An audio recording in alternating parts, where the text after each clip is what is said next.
Brought to you by Advil. No non-prescription pain reliever is proven to work better than Advil. And the world's most advanced battery, the new Duracell Power Check. Minutes away from the defending champion Cowboys and Troy Aikman opening up their playoff run against the Vikings. The last 4 years, the Cowboys 10-1 in the playoffs. All those wins by double digits. But Boomer, the last 5 games the Cowboys have played, their offense has averaged just 12 points a game. That's not enough. Will we see the Cowboys' offense of old? Well, let me tell you, the Cowboys' offense of old is what you are seeing. They lack imagination. They line up with 2 wide receivers, 2 running backs, and a tight end on every play. And certainly the loss of Jay Novacek has really meant a lot to them this year. So I don't suspect to say a lot of different things, but they're going to try to get Emmitt Smith off the ground. Deion made a big play in all 3 playoff wins last year on offense. Will he make a big play today? Cowboys and Vikings coming up. Can Brad Johnson deliver in his first playoff start for the Vikes? Well, Natron Means was Mark Brunell's best friend. This game, Chris Carter and Jake Reed now take center stage to make a game for Brad Johnson. The Vikings and the Dallas Cowboys, we will be along at halftime. Boy, this game's anything like the first one. We're all in store for a treat. Enjoy. Hi. It's a title they have earned in 3 of the last 4 seasons, and the formula has been constant. Earn a first-round playoff bye, then rage on to the Super Bowl. But this year, the wild card playoffs include the Dallas Cowboys. Troy Aikman leads the core group of superstars who have won the big trophy in past years, but this season, the road to the title is 1 game longer. The deck is stacked against the Lone Star. The great Michael Irvin has provided unwanted distractions to America's team this season. And if it's in the cards that they become the NFC champions, the Cowboys and Emmitt Smith must crank up their attack to the championship level that has brought Super Bowls to Dallas and glory to these players. It's time to reshuffle and deal for Troy Aikman. Now we finally got the regular season behind us. We're now into the playoffs, which is what this team has really thrived on over the last several years. This team's excited. It's got the confidence that it can go anywhere and play well and win football games. And we've got 3 games to get back to where we want to go. Where they want to go is New Orleans to hoist this trophy next month in Super Bowl 31. The Minnesota Vikings face the Dallas Cowboys in this NFC wildcard playoff game.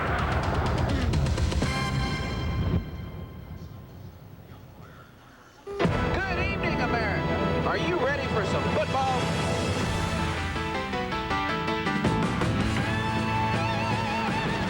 Well, it's playoff time and we're ready to rock. Time to catch all the hits, the bangs, and the blocks. Now it all comes down to do or die. One team lives, the other says bye-bye. We gotta get ready. We gotta get right. It's time to kick off this wild card fight. So get ready. I mean, get ready. Are you ready for some football? A postseason party. We got Frank and Al and Dan. They're gonna get it kick-started. Lynn and the crew's all set. The crowd is psyched. It's the NFL playoffs coming on. That's right. The city of Dallas, Texas, on a beautiful late December afternoon. The temperature about 65 degrees and a few miles from downtown Dallas, Texas Stadium.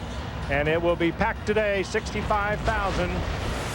The Dallas Cowboys taking on the Minnesota Vikings. Hello again, everyone.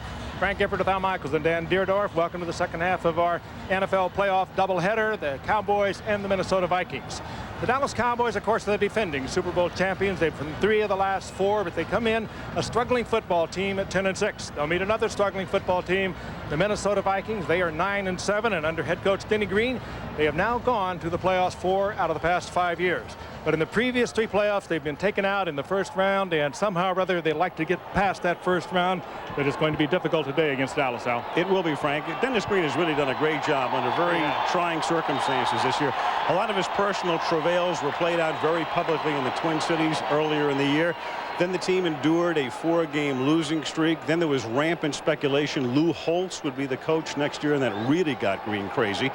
And on the field, Warren Moon was never really healthy, so he had to make a midseason switch, and Brad Johnson is the starting quarterback. Moon hasn't played in 7 weeks, and Robert Smith, their featured back, suffered a season-ending knee injury. They had to go to the waiver wire to pick up Leroy Horde. Through it all, they get to postseason play, but how did they win their first postseason game since 1988? Last night, Dennis Green summed it up succinctly when he said, our offense has to carry the day. In particular, Brad Johnson. And offense carrying the day is something that could come out of the mouth of Barry Switzer as well, Dan. Al, the offense for the Dallas Cowboys must improve if they're to advance in the playoffs. It's really unfair to say that this offense has struggled. This offense has just plain done a belly flop in 1996. Their points per game production off nearly 10 points per game. And I think during the course of the season, we're all aware of the many reasons why. What are a couple things that has to happen if the Dallas Cowboys are to get back and try to make it 4 out of 5 in the Super Bowl race? One, they have to make plays away from Michael Irvin. If Kevin Williams and Eric Bjornsson don't get it done catching Troy Aikman passes during the course of the playoffs, the Cowboys are doomed. And if they are to go on and win another Super Bowl, it's going to have to be on the shoulders of Emmitt Smith. Somehow his offensive line is going to have to block better than they blocked all year, and he's going to have to run better than he has run all year. As Barry Switzer told us yesterday, Emmitt has to be the difference maker. Speaking of Barry Switzer, right now he's down on the sidelines with Arlen Swan. Thank you, Dan. Barry, all the pregame fireworks are over. You've got a team that limped in with more tape holding it together than 100 mummies. My question for you is, if your offense isn't good enough to score prolifically, is it good enough to keep the defense off the field so they can play their best? I hope we have a different offense, a different looks today. We got to play total offense. Our defense has played well for 15 football games, but we have got to, in the playoffs, have offensive consistency. We've got to prove that today. Barry, thank you very much. Al? All right, thank you, Lynn. Beautiful day, as Frank mentioned. Temperature near 70 degrees, spring-like conditions, and it's dry. Brand new turf here at Texas Stadium, the hole in the roof, the Dallas skyline in the distance, a little past 3 o'clock Central Time. And we get set for this wild card game with Dallas, if they win, on their way to Carolina to face the Panthers next Sunday. And the Vikings, if they win, on their way to face the Green Bay Packers in Wisconsin next Saturday. Minnesota will get the ball. Chris Boniol sends it skyward, and here we go. Kick taken at the 9-yard line by Amp Lee, and he brings it back out to the 21. Tackled by Derek Frazier. Brad Johnson, a 9th-round draft choice from Florida State in '92, and the recipient of a 4-year, $15 million contract 2 weeks ago. He's the quarterback.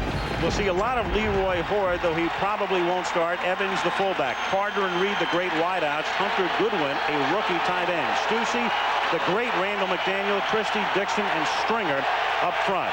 On first down, they give the ball to Scotty Graham getting the start, and he's tackled at the 21. Minimal gain, if any, second down. George Teague comes up to make the tackle. Now the Cowboys defensively, well, they've been brilliant this year. Tolbert, Hennings, Casillas, and Carver up front. Randall Godfrey is a rookie out of Georgia. He has been a starter since November. Strickland has done a fine job in the middle, and Darren Smith on the other side. Great corners, Kevin Smith and Deion Sanders, with Teague and Woodson, the safeties. 2nd and 9 from the 22. Amp Lee is in the backfield. And they give it to Lee. And he picks up a couple of yards. We'll have to wait for Leroy Horde, who suffered a slight knee injury last week, saw his playing time limited. There he is, helmet on and ready for action. Just how much action today is a big question. Well, I can't believe that it isn't a little more sore than we were told, because otherwise he'd be in there. He's had a great second half of the season. He's been the reason that they are 9-7. I'm surprised if he's healthy, he's not in there. 3rd down and 7 from the 24. The Cowboys with 3 down linemen and only a 3-man rush and 8 guys back, and Johnson airs it out, and it's incomplete, but a flag is thrown. Kevin Smith tangled up with Chris Gardner, and Smith, among other things, saying he was out of bounds. We have some very physical receivers here today. We're going to see a lot of this. Chris Carter, Jake Reed, Michael Irvin. They are very physical, and the cornerbacks are going to have to play them very tough. I just don't know that that ball could have been caught in bounds. There is some contact, but that pass way out of bounds, and even though the contact by... I think we're seeing the referee just setting the tone here very early, because they know coming in the kind of receivers they have on the football field today. You can't deny the contact by Kevin Smith. He's not playing the football, and he's inside on Chris Carter, and he did interfere with it. You can make the argument that that was an uncatchable ball being thrown well out of bounds. They made the argument and they lost. Jerry Austin is the referee and his crew working the game as Minnesota gets a gift first down from the 42 of Dallas. And a swing pass taken in by Graham, who's tackled behind the line of scrimmage by George Teague for a loss of 1. Oh, and what an acquisition George Teague has been, and particularly when Brock Marion went down, the free safety. The safeties for Dallas are so important in their overall defense. You see right there, they haven't had great beginnings. The only team in the league that hasn't scored on their first possession. They got a little help from the officiating crew to try to make that a reality here in the postseason. 2nd and 11 from the Cowboy 43-yard line. 2 minutes into the game. They show blitz. Here come the Cowboys, and they're able to stuff him at the line of scrimmage. Amply tackled by Tony Colbert, setting up a 3rd and 10. You know, we talk so much about Dallas struggling on offense. We probably neglected to say that they have had an extraordinary year on defense. 3rd in the league, 10th against a rush, 2nd against a pass. And Tolbert, a career year for him, 12 sacks, 37 pressures, makes a key stop here. Well, he's the lone defensive lineman left. You stop and think, last year's squad was Russell Maryland, Leon Lett, and Charles Haley. Tony Tolbert, the only guy left on that front 4. 3rd down and 11. Johnson going deep again and incomplete. He went real deep. Yes. Whoa, and that ball went real high. Mock cheer from the crowd because there's no flag intended for a Kadre Ismail. It'll be 4th down. Beyond in great position all the way. That one was just thrown away by Brad Johnson. Let's pick him up. Ismail with a lot of speed, but he's not as fast as Sanders. Sanders making the contact where it's allowable inside the 5, fudging a little bit on it, but he doesn't get the flag. Yeah, he got contact in the first 5, and then he got contact in what looked like the 3rd 5. Mitch Berger to punt. And a fair catcher's call for by Kelvin Martin at the 12-yard line. And that's where Dallas sets up shop for the first time today. 3 minutes into the game. 0-0.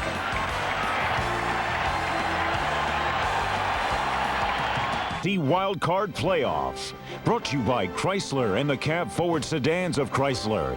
What's new in your world? AT&T, your true choice.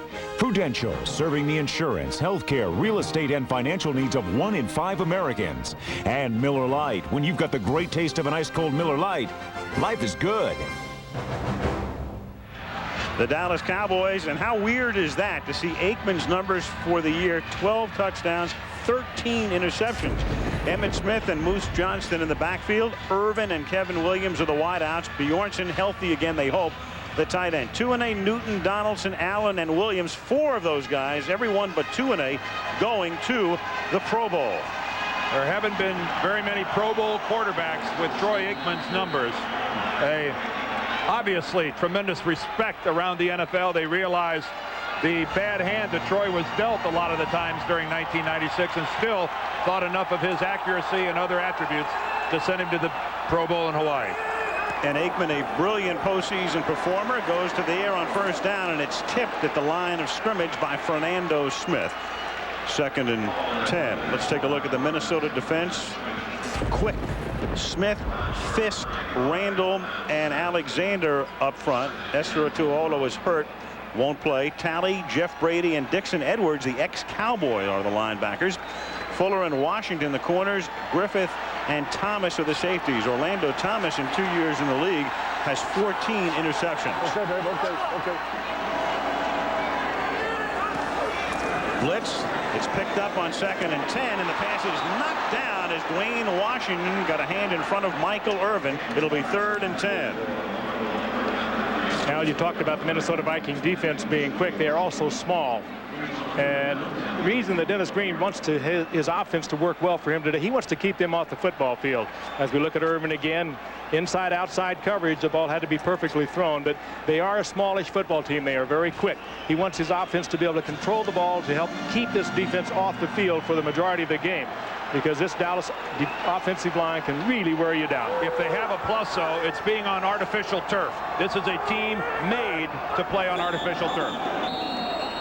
Whistle before the snap, and it's made that way because the Vikings, of course, play their home games in the Metrodome. Foch Fazio, the defensive coordinator. False start. Number 21 of the offense. 5 yards. It's still third down. That can also be number 21 of the defense. Yes. This time, Sanders makes a false start at the wide receiver position, which is a really major mistake.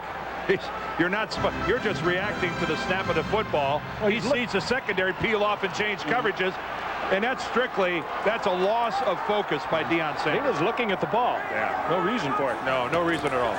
3rd and 15. Aikman dropping back into the end zone. Underneath hits Irvin. Breaks a Brady tackle. Has a first down. Michael Irvin.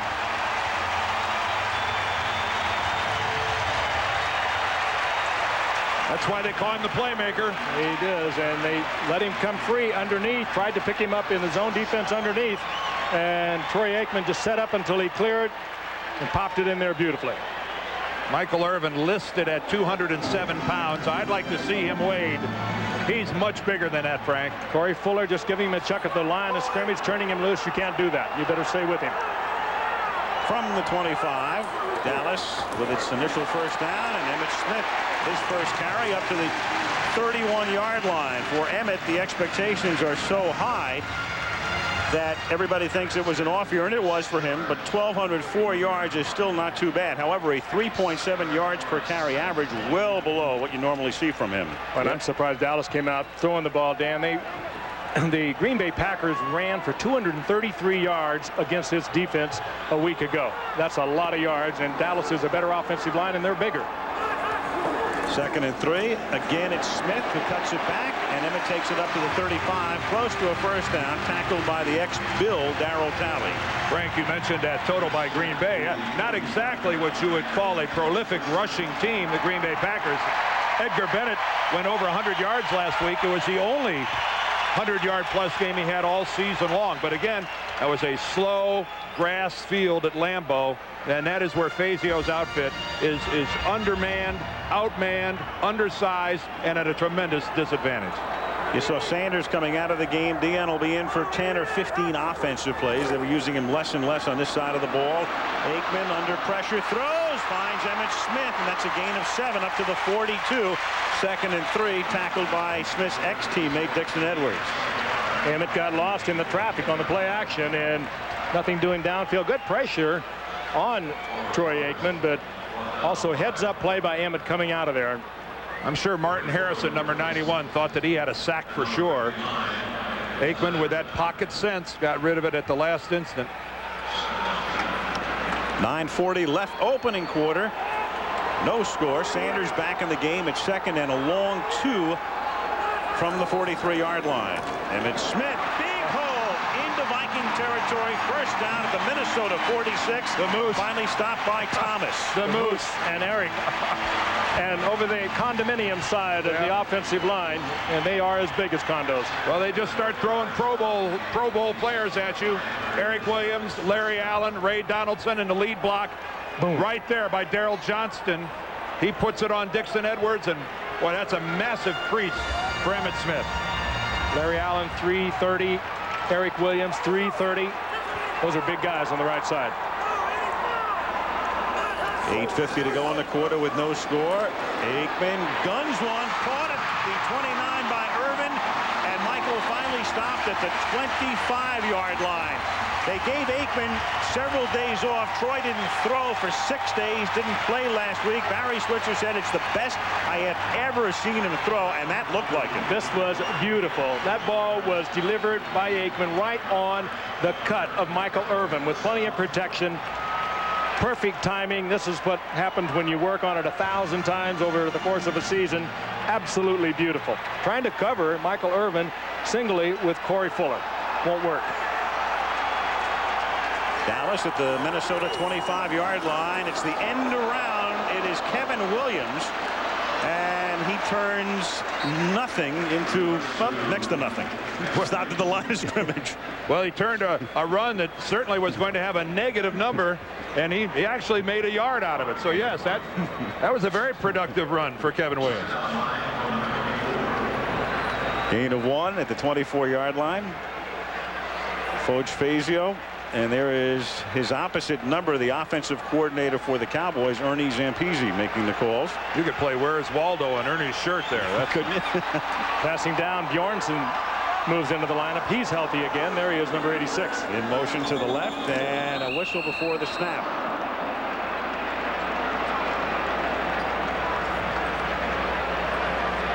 It was 2nd and 9. And Ball start, number 85 of the offense. Whoa. 2 false starts on wide receivers for the Cowboys on this drive. First on Sanders, now on Kevin Williams. Guys, pay attention. Well, if you don't know, you just look in and watch the ball. You're going to do that anyway. That far out, you're not going to hear the snap number in most cases. So you're watching the football. Just watch it. Watch it, Kevin. You saw the flinch by Kevin Williams, and it's I'm going to put some of that, I guess, to just playoff jitters. 2nd and 14. Aikman, great protection. Underneath, tries to hit Bjornsson. The coverage is very good. Dixon Edwards is right there. And it will be 3rd down and 14. Dixon's seen that route before. In training camp, every day in practice. Dixon, a member of their Super Bowl squad a year ago, spending his first year now in Minneapolis. And if anybody ought to see these things coming and recognize them instantly, it would be Edwards. Hey, it still should have been caught. It was there. Edwards did a nice job, though, Frank, of getting his left hand on the football itself and knocking it out of Bjornsson's hands. 3rd and 14 from the 29-yard line. The blitz from the corner, and the pass is caught by Irvin. And he might have it. He appears to be a little short. Dwayne Washington with a great tackle to try to stop the first down. Oh, but what a pass by Troy Aikman. Dan mentioned that he had that week off before Washington. He's well rested. He threw this ball to a spot. He went down. He never even saw the completion. Watch this. A lot of pressure. Top of your screen is Irvin. He makes the cut. It was thrown right on the cut and beautifully done. And they give him the first down.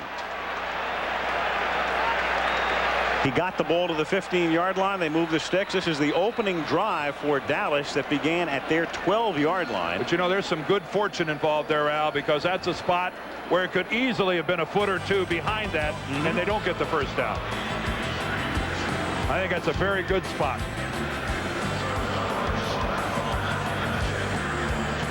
Timeout after they picked up the first down at the 15-yard line. Texas Stadium celebrating its 25th anniversary. This is the 20th postseason game to be played in this facility, the most of any NFL facility. Tomorrow, that mark will be tied by the former Candlestick Park in San Francisco, which will host its 20th as the 49ers take on the Eagles. Really not a bad place to play in the postseason. The only problem is every time you came here to play, the Cowboys were here. Yes. It is a problem. Whether it was and a headache, Barry Switzer or Jimmy Johnson or Tom Landry, there was always a team full of Hall of Famers and great players waiting for you. First down, Dallas at the 15. This drive began at the 12. The deep drop. He hits Irvin at the 11. He runs by Brady and has a first down at the 3. I was afraid they were going to give that to him. He tried to stick it in. Well, Michael Irvin showing a bit of speed. That's a nice job of getting around the corner on a player who looked like he had the angle on him, Frank. I'll tell you, they better take Michael Irvin out of this game, or he's going to have one of those Arizona or Miami games that he had this year with nearly 200 yards. They're playing they're playing with a lot of single coverage. They're releasing him underneath against his zone, and he's killing them. Well, he got the ball across the pylon, but you could see his 1 foot was well out of bounds before he did it. Make somebody else beat you, not him. On first and goal, they've got a lot of guys who can beat you, including that guy who gets stopped here. Emmitt Smith stopped at the 2.5, as the Dallas Cowboys have now had the ball for 6.5 minutes.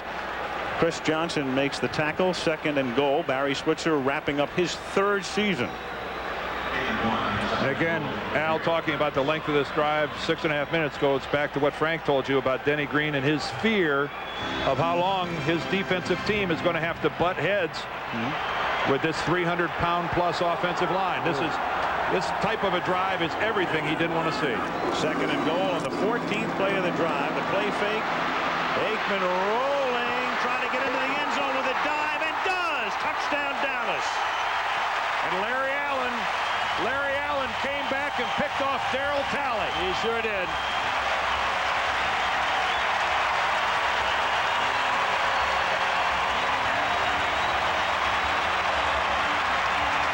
That is an attention-getting drive by Dallas. One of their best of the season. Here comes Larry Allen. Darryl Talley looked like he was maybe not get Aikman down, but at least maybe trip him up. Larry Allen picks him off, and pretty good move by Troy Aikman, not known as a scrambler. Is he the fastest 300-pounder you've ever seen, Dan? If he's not, he's certainly in the same heat with the guy. Boniol for the point after. Troy Aikman has thrown 21 postseason touchdowns in his career. That's the first time he's run one in. Dallas goes 88 to lead 7-0.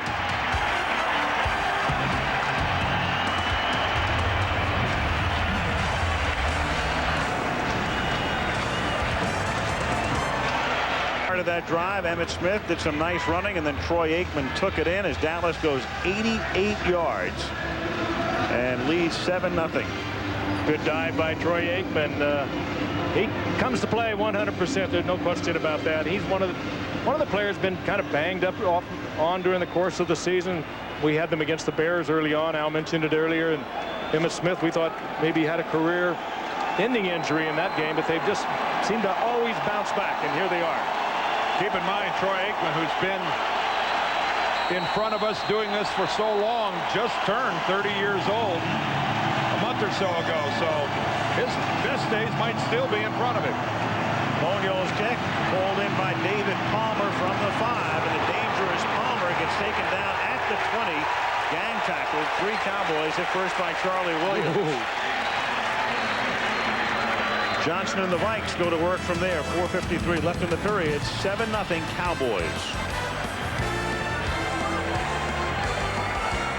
Stuttering year for the guys known as the triplets, but how about that for a drive? Michael Irvin 4 catches, Aikman 5 of 8 and scores himself, and Emmitt 4 carries for 22 yards. Michael Irvin on that drive alone with 4 catches, including a couple of huge ones, picking up a first down on a 3rd down play, and then setting up a 1st and goal here on that catch. And the Minnesota Vikings down by 7. All 4 Irvin catches, by the way, were good for first downs on that drive. This is Leroy Horde up to the 22-yard line. Horde, 6 years with the Cleveland Browns, went with them to Baltimore, started the season there, waived by them, went to Carolina, played 2 games with the Panthers, and then when Robert Smith got hurt, they went to the waiver wire, and they figured he would be the guy, but the question is, how much can he play today? Well, they got him November the 5th, and 10 or 11 days later, he had a 100-yard rushing game against the Raiders, but he did hurt his knee in the 4th quarter last week against Green Bay, and he didn't start today, so who knows? Well, he didn't look overly productive on that run. Nope, 2nd and 8. They have Amp Lee in the game, and the catch is made here by Andrew Jordan for a first down up to the 31-yard line, the tight end. Brad Johnson with a new 4-year contract at $15.5 million. He's a year older than Brett Favre. And a whole lot younger than 40-year-old Warren Moon, who's ready to go if they need him today. He hasn't played since November 10th. Moon starting the season, of course, as the quarterback, but 2 sprained ankles. He was not effective enough. Ford is back in the game, and it's Johnson's ship right now for the immediate future. It is caught by Horde. Nice slip move there, and then Teague tackles him after a gain of 8. Randall Godfrey, the rookie out of Georgia, couldn't make the stop, and he picks up 8 yards on the play. Horde was Cleveland's 2nd-round pick back in 1990. And in '94, he had almost 900 yards, was a Pro Bowl player, and he has good quick moves. Big, strong. Where did he go to 225-pounder. He was Michigan. Oh, Michigan. Just asking. Kid out of New Orleans winds up at Michigan. 2nd down and 3 from the 39-yard line. Why not? Yeah, he loves both.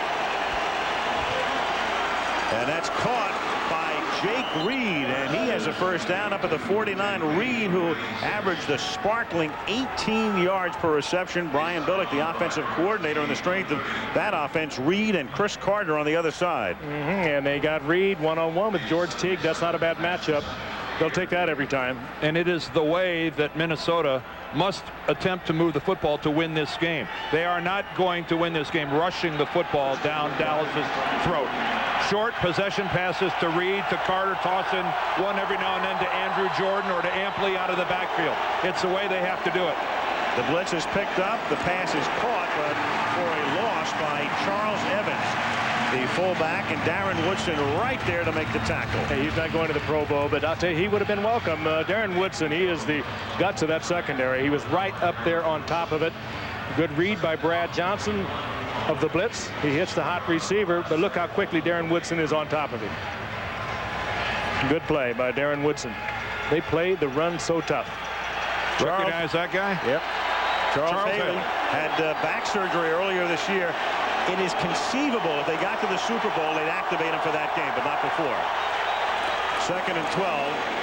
And this is Amp Lee, who gets upended at the 46-yard line, crossing into Dallas territory. The stop is made by Roger Harper to be 3rd down and 5. You know, Al, talking about Haley, that's, you know, you hear people say mostly it's a chance for the Super Bowl. Barry will throw out occasionally, well, maybe there's a chance if he would make it to the NFC Championship game, that based on what a tremendous competitor Charles is, that he might be able to give us maybe 10 or 12 plays in that type of a situation. 3rd down and 5. Johnson guns it over the middle. The catch is made by Amp Lee inside the 10. And did he Where did he possession fumble? when he lost the football? That might be a touchback. They're going to look as George Teague knocked it loose. It's a touchback. Oh, my gosh. George Teague saves 7. Where did he hit the ball? It looked right on the goal line. We talked about earlier the former first-round draft pick of the Green Bay Packers, who's made such a difference in this secondary. Oh, my Lord, what a crushing blow that can be to a football team trying to get even. Oh! What a play by Teague. Where did he lose possession of the football? It's well before he went into the end zone. What a good call. What a play by George Teague. Well, that happened at full speed, and we jump all over these officials, but this was a great call. No touchdown, and Dallas ball.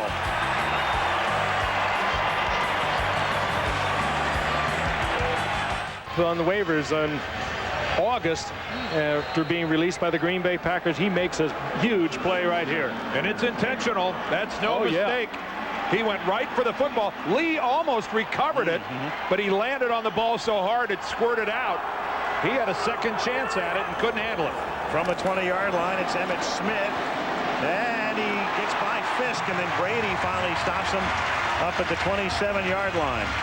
Amp Lee may have seen Teague coming, but couldn't prevent it. Changing hands here, but Teague, who, as Frank mentioned, not only was let go by Green Bay, but actually made a stop in Atlanta, and the Falcons let him go as well before he winds up in Dallas. Had a thyroid problem, had some nagging injuries, wasn't getting the plays made for Green Bay. They let him go. But here is the man he replaced, Brock Marion, who was such a key part of that defense, and along with Darren Woodson, and George Teague has really settled in. 2nd and 3 now at the 27-yard line. Emmitt Smith. That's a gain of 5. And Dan, you have to wonder if you're the Minnesota Vikings right now. You know, if you had a chance to get back in the game, if you give up a long Dallas drive here, when you know you're the underdog and you're playing on the road, you know you only get so many opportunities, so many chances to make a big play. And for Minnesota to be in that situation and then see a sure touchdown taken away, psychologically that can crush a team. This is really going to be hard now for Minnesota to regroup, stay focused, and stay in this football game. End of the quarter, Dallas 7, Minnesota nothing. Back we come after this message and a word from our ABC stations.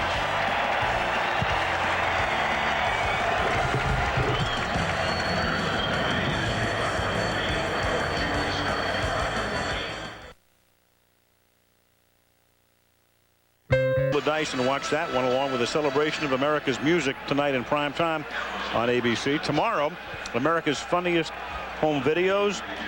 And then Al Pacino and Chris O'Donnell star in Scent of a Woman, the Sunday night movie right here on ABC. I love that movie. Terrific movie. Was brilliant. Too bad he's not talented. That speech he gives to the school kids, fabulous. Jay Novacek, the cowboy from Wyoming, who has yet to make an appearance for the Cowboys. Not this season from the 32-yard line. Aikman throws. Michael Irvin has catch number 5, and he's tackled by Robert Griffith after breaking a Dwayne Washington tackle. Dwayne Washington, pretty good position, but Dwayne Washington, 5'10", 5'11", and Michael Irvin will fight you for that football at a 6'2" and about 210. And what timing between Michael Irvin and Troy Aikman thus far today. Again, Irvin with a long rest before the Washington game. In that game, it was Wade Wilson who started and was injured in that game, but Wade Wilson took all the reps before that game. Aikman had a good long rest. 2nd and 4, Dallas from the 38-yard line. Emmitt Smith. And that's a first down to the 44-yard line. In the opening minute of the second quarter, Cowboys on top 7-0, trying to earn a trip to Charlotte. If the Cowboys win, they face the Panthers next week. If the Vikings win, they go to Green Bay next week. Emmett had a long rest too. Yes, he did. And you can just feel what's happening here. Here the Cowboys come again, just grinding out first down after first down. Foge Fazio is going, I'm going to have to take some chances. I'm going to have to take some run blitzes, do something to try to stop this, but they're whacking it against us about 5 yards a pop. From the 44-yard line, Aikman, who has really been on the mark. Emmitt Smith, and he is into Minnesota territory to the 48-yard line, setting up a 2nd and short. Tackled by Jeff Brady. Dan, you know more about it than I do. You mentioned run blitzes, but the way Dallas blocks, I mean, they're just straight ahead, bullying you out of there. He really is not that effective against it, is it? They kind of took a page out of what Green Bay did to Minnesota. The Cowboys are going to the wider line splits, and they're trying to spread out the smaller Minnesota defensive linemen. Check out the splits between Larry Allen and Donaldson, the center, Eric Williams. They're spreading the Vikings out. Look at that, 3 feet between some of those guys. They're making some of those small defensive linemen defend big areas. And they give it to Emmitt Smith on 2nd and short. Breaks a tackle, picks up a first down, gets to the Minnesota 40-yard line behind a Darrell Johnston block. What else is new? And a great look at it there at what these Minnesota guys are trying to do. You're forcing a defensive lineman now then just to cover an area the width of his shoulder pads. He's having to try to cover a gap that now is about 6 feet wide. And it's a challenge that to this point, Minnesota's defenders aren't able to handle. And it's going to take more than a shot to drop Emmitt Smith. You're going to have to wrap him up. First down. Herschel Walker in the game. Emmitt Smith gets a breather. And Walker at the 40-yard line is the tailback in this set. Aikman going deep and a little too deep. Michael Irvin had gotten behind Dwayne Washington, but they can't link. Oh, and Troy Aikman, who has been perfect thus far in the game, just overthrowing Michael Irvin, who had Dwayne Washington beat and bad. Well, he realizes that to the outside, he's got the single coverage he was looking for. Oh, he could have led that to the inside and given Irvin a little better chance at the football, but it totally destroyed Washington on it. Yeah, Washington all alone on Michael Irvin. You don't see that very much. Michael Irvin has seen double coverage since the day he came back. It's standard fare for a defense to roll up on him. He got the single coverage and didn't get the ball. From the 40 on 2nd down, it's Walker. And Herschel looking like the old Herschel. Picks up 22 to the 18-yard line. And how ironic is this? Herschel Walker, who's strayed from here, helped build the dynasty, is now back.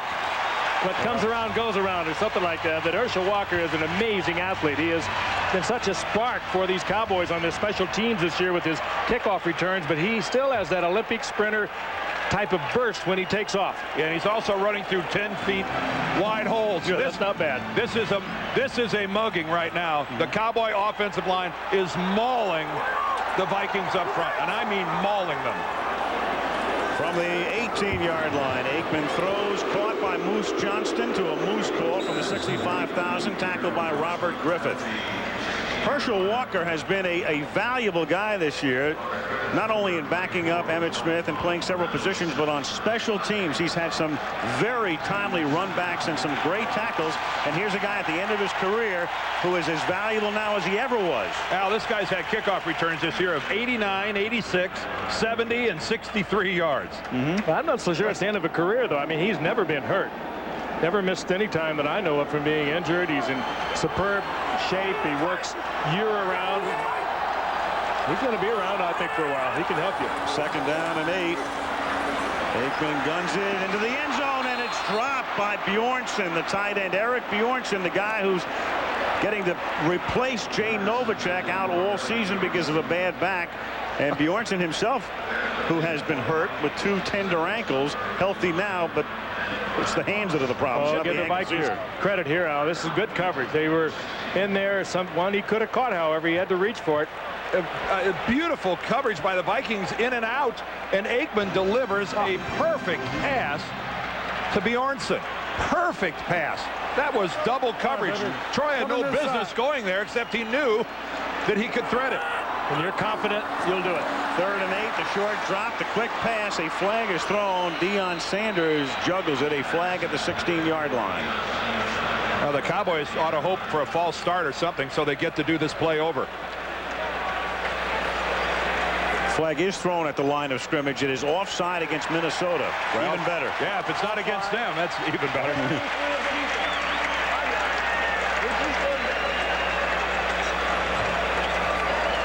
Tough enough to stop the Cowboys without giving them extra tries. That's what the Vikings just did. Again, look at this double coverage and watch Troy. This is a man who's confident. Short and long is the coverage, and yet he gets it right on to the palms of Eric Bjornsson. It would have been a tough catch and good coverage, but it was beautifully put there by Aikman. 3rd and 3 at the 11. Dallas up by 7. Emmitt Smith looking for room and doesn't find any, and he's tackled at the 10-yard line.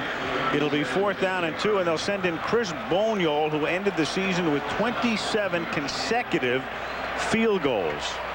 Had another big run before that, didn't he, Al? He started the season with 25 in a row and missed in the opener on a Monday night at Chicago. Well, so far in this game, the Vikings' victories are coming in small doses. This is one of them, forcing Dallas into a field goal. 29-yard field goal attempt. John Jett to hold. And Boniol to try to make it 10-zip.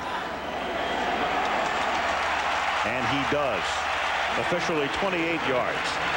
10:04 left in the opening half in this wild card battle. Dallas 10, Minnesota nothing.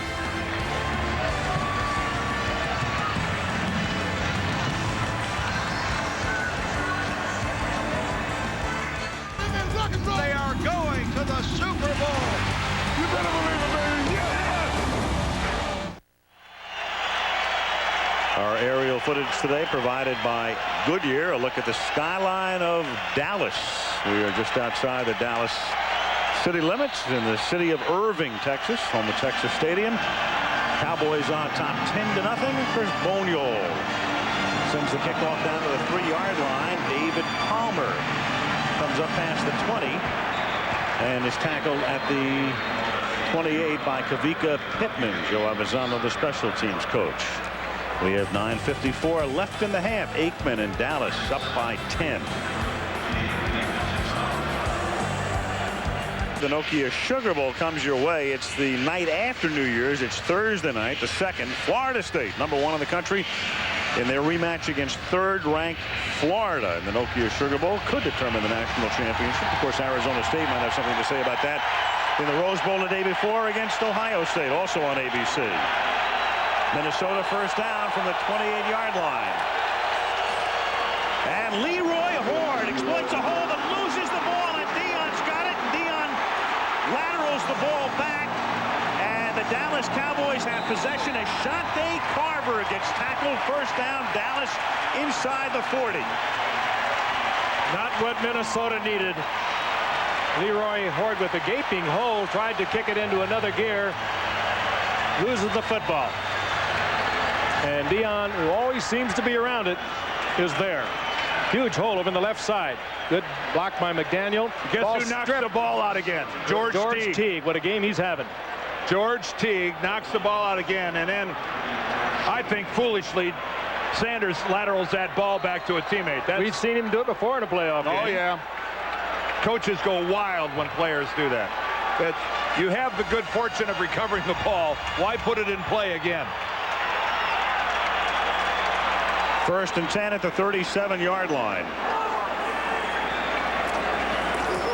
Emmitt Smith, huge hole inside the 30.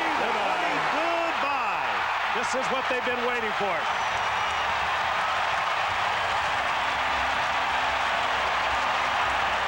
Anybody want to volunteer to play defensive line for the Vikings? I don't think so. Was he touched? I don't think so. No. What a job of blocking by this front five and by Daryl Johnston, the lead back. Look at this hole in the middle. Barely grazed on the shoulder pads by Orlando Thomas. Emmitt Smith takes a nice leisurely stroll to the end zone. Larry Allen popped Jeff Brady. Bonio converts, and Emmitt Smith has now scored 17 postseason touchdowns, most in history. Well, Emmitt is running hard. Not to take anything away from Emmitt Smith, but a lot of backs would score off of a hole like that. You would. 17-0. Maybe. Averaging a sparkling 8.7 yards per carry. The team is averaging 8.6. And Minnesota gave up 4.4 yards per carry this year.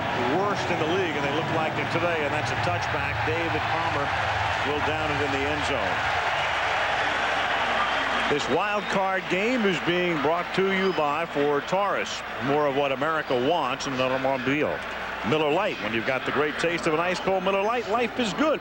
And Southwest Airlines, with fares so low, you have the freedom to go places. And the Dallas Cowboys, they want to go places. They want to go to Charlotte. Well, if you're Denny Green, though, you've got to tell your football team, let's settle down. We got to start getting the ball to Chris Carter and Jake Reed, our big wide receivers. Ball control passing, because that's the only way we're going to get there. Swing pass caught by Evans, and he picks up 8. Godfrey with the stop. Dion went in there for a textbook tackle and did nothing. Went in low and wasn't a factor. Now, you youngsters out there in junior football, this is not how you attempt to tackle somebody. And a lot of people don't like it either. Down low around those knees. 2nd and 3, 8:55 left in the half. Cowboys leading 17-0. Johnson throws underneath, and that's incomplete, trying to gun it into Amp Lee, and then had too many amps on it. Third down. One I was making earlier, the receivers, Chris Carter and Jake Reed, had over 160 receptions on the season. I mean, they are the spark plug offensively for this football team. Jake Reed has caught 1 pass. Carter's caught none thus far, and we're almost midway through the 2nd quarter. And this one underneath to Amp Lee and thrown behind by Brad Johnson. There's Reed being held by Dion on the one side of the field. Carter was bottled up on the other. 3rd and 3 out of the gun. And it's picked off by who else? George Teague. Oh, man. Touchdown. I'll tell you something right now. Brad Johnson made a throw by a quarterback who looks like he's only played 6 or 7 games in the NFL. You never throw it back to the middle of the field like that. All right, and give Kevin Smith a great assist. Jake Reed was the intended receiver. Kevin Smith took him out of the play. Johnson wanted to go to him. He tried to throw back. As Dan said, across the middle is picked off, and this man is having a career game. But Frank, you know, no, you don't. That's not where you ever go back with the football in this situation. But he wanted to go to Reed. He was well covered by Kevin Smith. Had to do this, or did this. Well, I don't know what else George Teague could do. George put that ball up a little bit early. I don't know what else a player could do to have more of an impact on a football game than George Teague is having in this first half for the Cowboys. He's forced 2 fumbles and intercepted a pass for a touchdown. Bonio for the point after. 8:36 to the half. 24-0 in favor of the world champions.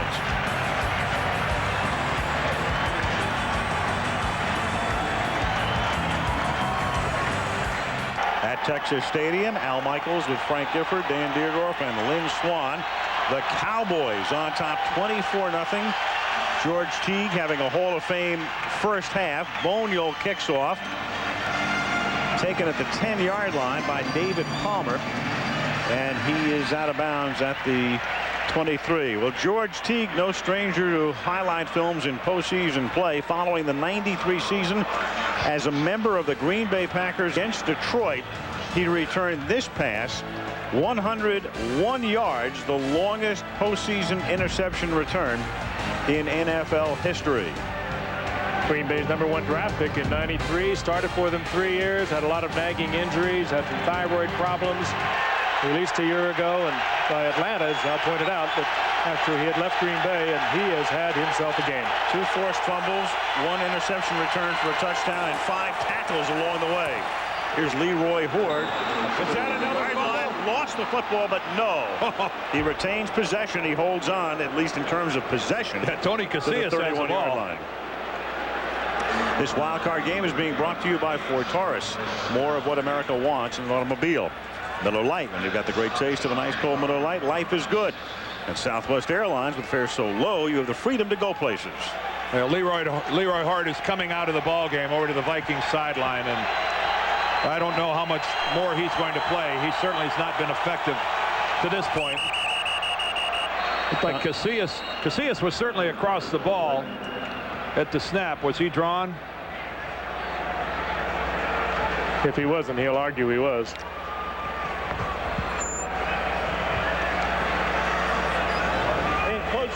Number 75 of the defense, 5 yards. That'll be a first down. Nope, wasn't drawn. 2nd down and 8. Well, if you're Minnesota now, among the dilemmas you have, it'll be a first down up at the 35-yard line. If you're Minnesota, among the dilemmas you have is what do you do at quarterback at this point at the 35-yard line? Johnson throws. Well, that dilemma continues as Deion Sanders takes it to the 21-yard line. Al, this has moved well beyond a dilemma. This has moved into the catastrophe category. This is no longer a dilemma. I think it's gone from catastrophe to debacle. That ball thrown behind the receiver right into the hands of Deion. He had to catch that ball out of self-defense.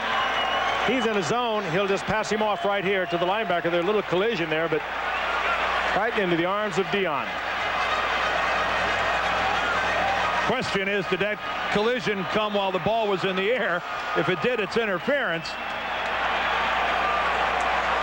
Vikings have had the ball 5 times, 4 turnovers, and a punt. Ooh, baby. At the 22-yard line.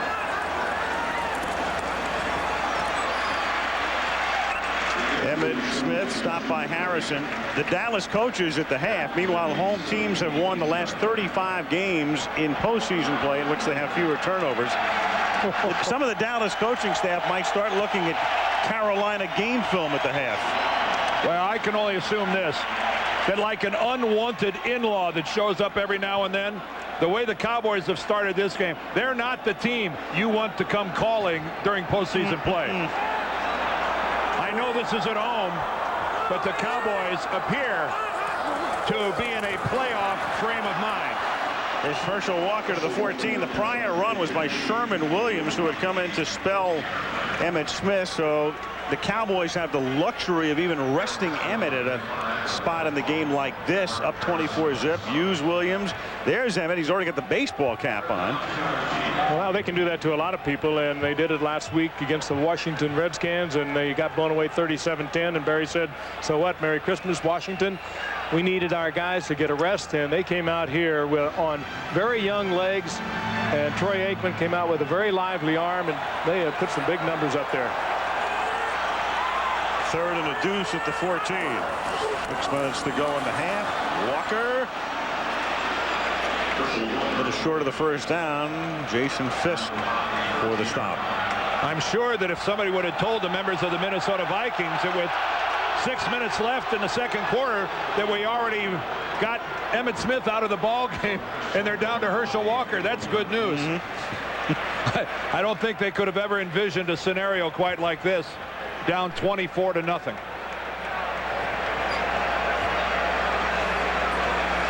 31-yard attempt by Boniol, who earlier this season kicked 7 field goals in a game against Green Bay, the Monday nighter. And he has 2 today, along with 3 extra points. 5:19 remaining in the half. The Cowboys are on top 27-0. When you look at the Cowboys and you look at the season, it's been, in a way, the most turbulent of seasons for Barry Switzer and the whole team. The Michael Irvin suspension for 5 games. Shante Carver had been suspended. Charles Haley with back surgery. Leon Lett is gone. Novacek gone all season long. Emmitt Smith never really healthy. An un-Emmitt-like season. Aikman more interceptions than touchdowns. But you got the feeling that this was a team that could explode in postseason. And another factor, Al, this is the best game by far that this offensive line has played all year. They've not played well. By their own admission that they were ineffective most of this season. There's more than just Emmitt's not running well. What is reason why his rushing per carry average is down. You know, we haven't seen Eric Borenson yet, the tight end who has really come on. He's missed about the last 5 or 6 weeks. He is healthy once again. Mark Tuinei could get a rest today for that right leg of his. And I'll tell you, they need to get Kevin Williams active. Kevin Williams has to be a factor for the Cowboys in the postseason. Boniol, a lot of exercise for that leg in the first half. Here's David Palmer. And Palmer able to break one out past the 40 before he's tackled at the 44-yard line by Roger Harper. Well, here's what Troy Aikman had to say about elevating the level of play for this team in postseason.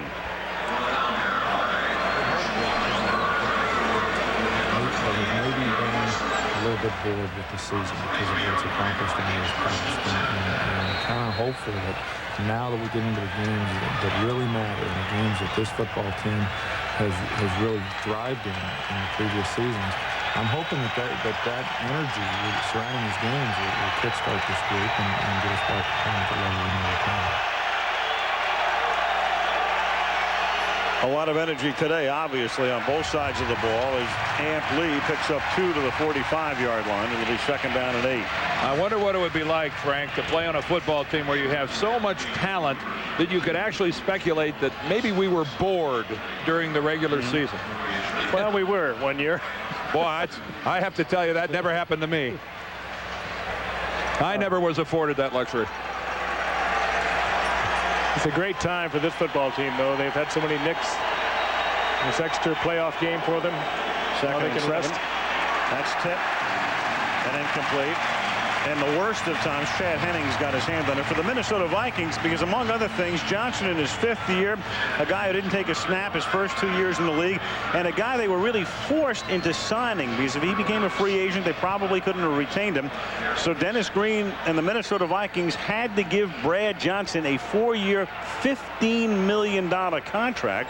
Warren Moon, at the age of 40, is probably going someplace else or retiring next season. And then you have a day like this, and you have to go to yourself, whoa. How long is this going to make the offseason for the Vikings wondering if they did the right thing?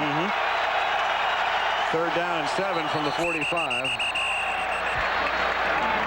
Todd Stussy was moving. Ball start on the Now, this one game doesn't make Brad Johnson a bad quarterback, and it doesn't make it a bad decision because he's played well. But boy, it sure does create a lot of topics of conversation up in the Twin Cities. Well, over the past 4 weeks, he's had 3 interceptions and 9 touchdowns. He's got a quarterback rating of 99.1. And good stuff. That's good stuff. Real good numbers. He got them into the playoffs. They weren't headed in this direction. He won 4 of the last 6, so he'll be all right. 3rd down and 12. And he gets hit as he throws, and that's incomplete. And it's 4th down. But at 4 of 6 gets you $15 million. There's going to be a lot of guys jumping in that line. Yeah.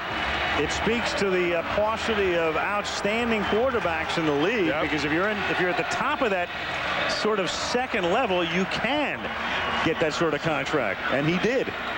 Well, you're not going very far without a good one. Well, he's aided greatly by the fact that the guy in front of him is 40 years old.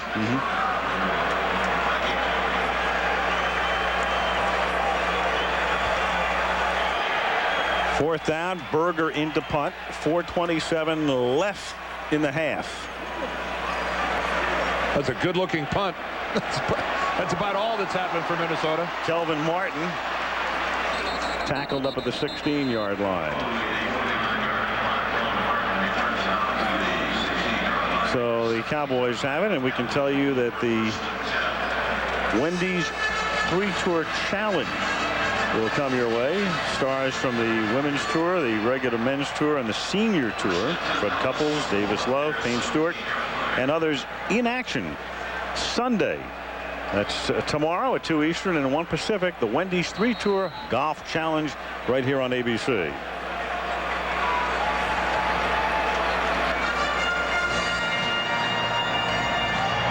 From the 17-yard line. Well, we might have seen the last of him at Smith. Yeah, Sherman Williams is the running back in this set. Aikman throws.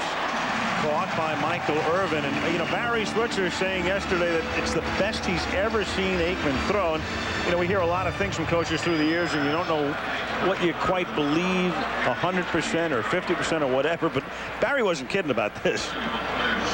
Well, he has been really on the money. That first quarter was an exhibition for him. He put on a show of perfect timing, and of course, to have that perfect timing, you've got to have it from your receiver, Michael Irvin. They have been absolutely perfect here thus far in the first half. Look over my shoulder, Alan. I see Jerry Jones is up here in our booth. You're talking to him at halftime. He ought to be in fine spirits. A big smile from the 28-yard line. Aikman throws, and that's tipped, and it's intercepted by the Vikings. Orlando Thomas, who fumbles the football. I think Bjornsson has it back. Oh, they do. Dallas gets it back. Life is good. When it's going your way, it goes your way. Wayne Washington tipped it. I think Herschel Walker came in to strip it away after the pick. And I think Thomas is hurt. Orlando Thomas still down on the field. The Vikings training staff has run out there. The ball's tipped, and this is going to be Thomas who catches it in the air. And then on his return, it's a twisting tackle, and he collapses on that left knee. He's hit by Herschel Walker, and Eric Bjornsson recovers it. This is just absolutely as catastrophic a half as I've ever seen a team have. So Thomas being assisted on the field. Aikman keeps possession. The Vikings have committed 5 turnovers. That counts officially as a turnover because the Vikings did have possession. This is a man who has more interceptions than anyone else in the NFL the last couple of years. Has 14. 9 as a rookie. And 5 this regular season, and now 1 in postseason for his 15th. And well, he really got twisted when he went down. Sure hope that he's not hurt real badly. It's going to be a long enough trip back to Minneapolis. A really fine free safety, Orlando Thomas.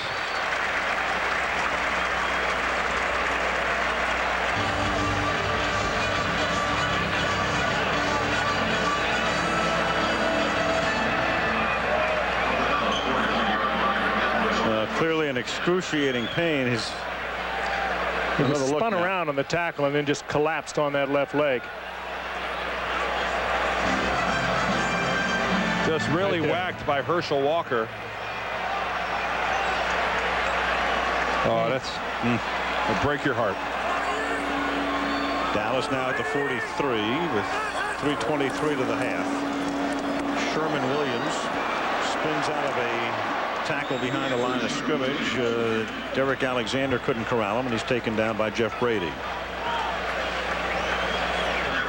Who would have thought Emmitt Smith could, not that he will, but could take the rest of the day off the way it appears right now? Well, I wouldn't think they'd take him out of the game, let him cool down, and then put him back. I think that would be making a major mistake. Well, 27-0. The Cowboys on top.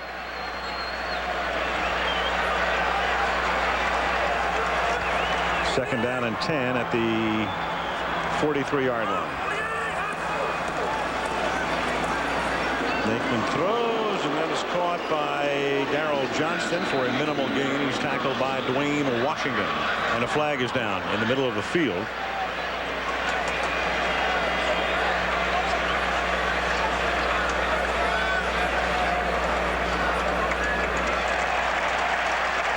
Illegal contact, the Vikings. 55 of the defense. Illegal use of hands to the face.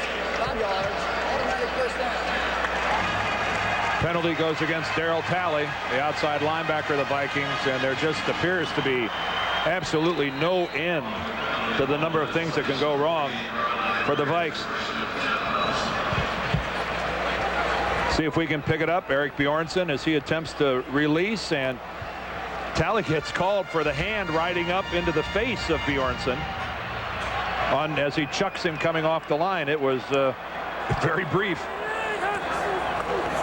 Ticking down toward the 2-minute warning. Aikman throws. Herschel Walker makes the catch. And Walker gets tackled at the 44 after a gain of 8, and that takes us to the 2-minute warning. Boy, he's strong, isn't he? In the grasp of a couple of Vikings, and he still surges for a yard. Dallas 27, Minnesota nothing.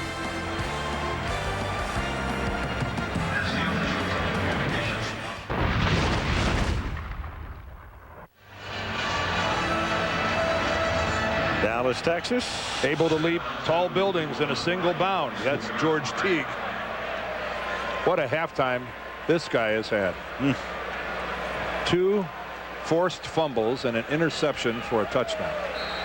And in a game like this, it's a rout right now, but if there is a turning point play, it's clearly Teague's stripping of the ball from Amp Lee as Lee was headed into the end zone that would have tied the game at 7.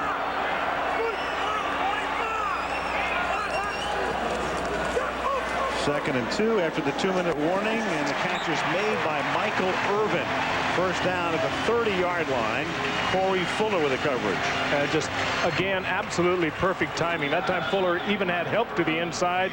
He was shading to the outside, and nothing he could do about it. Top of your screen. Watch Irvin with the drive, threatening to take it deep. And the ball is there right on his cut. Perfect timing between Irvin and Aikman once again. And the Cowboys not just sitting on a 27-0 lead. Still not afraid to put it in the air. Aikman putting it in the air, and Michael Irvin had gotten position on Washington, but the ball wasn't there. Second and 10. Out there, perfect read between Irvin and Aikman on the blitz. They both picked it up beautifully. They knew they'd have the single coverage. It was Irvin against Dwayne Washington, and Aikman just overthrew him once more time. You could see Orlando Thomas on his way to the Vikings locker room. We'll pass along a report, but obviously something wrong with the legs of Orlando Thomas. But you're right, that's twice that Michael Irvin has been there, and the ball's just gone beyond him a bit. And he got too much rest. He had a little too much on both those potential touchdown passes. Aikman on 2nd and 10, and that's a little too high for Kevin Williams. 3rd down and 10. Another bad throw by Aikman. Yeah. I guess he's allowed. Might have to take him out, huh? It's an awful lot of passing for a team that's up 27-0 here. I'm only assuming that Troy Aikman is working on his passing game, and they're trying to accomplish something. And normally in a situation like this, the Cowboys would be more than content to just hammer away at an opponent with that big line. 3rd and 10 at the 30-yard line.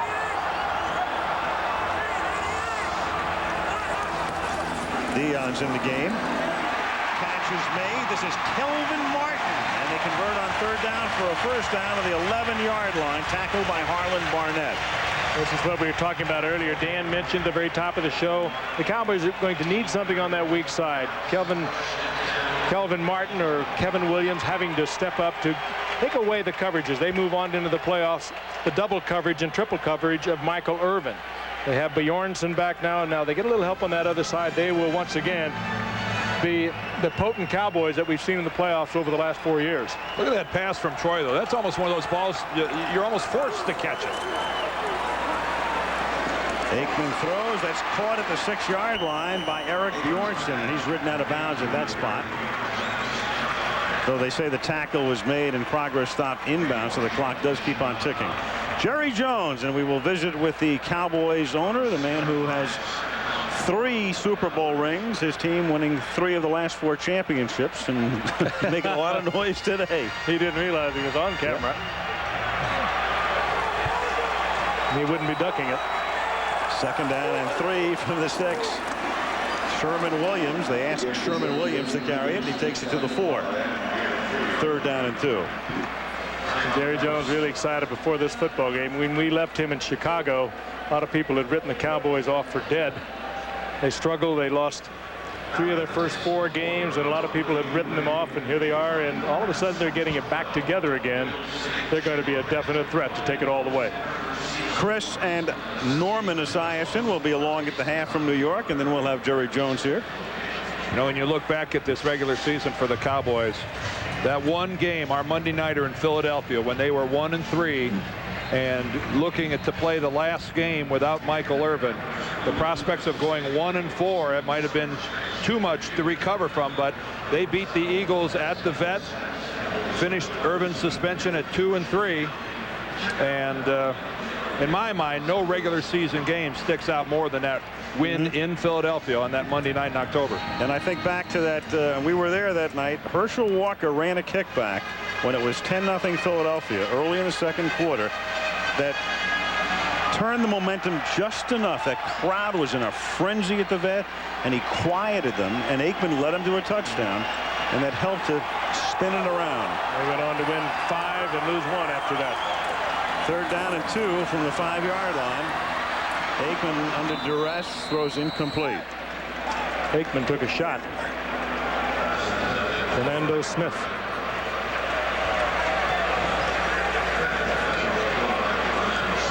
Fernando Smith and John Randall.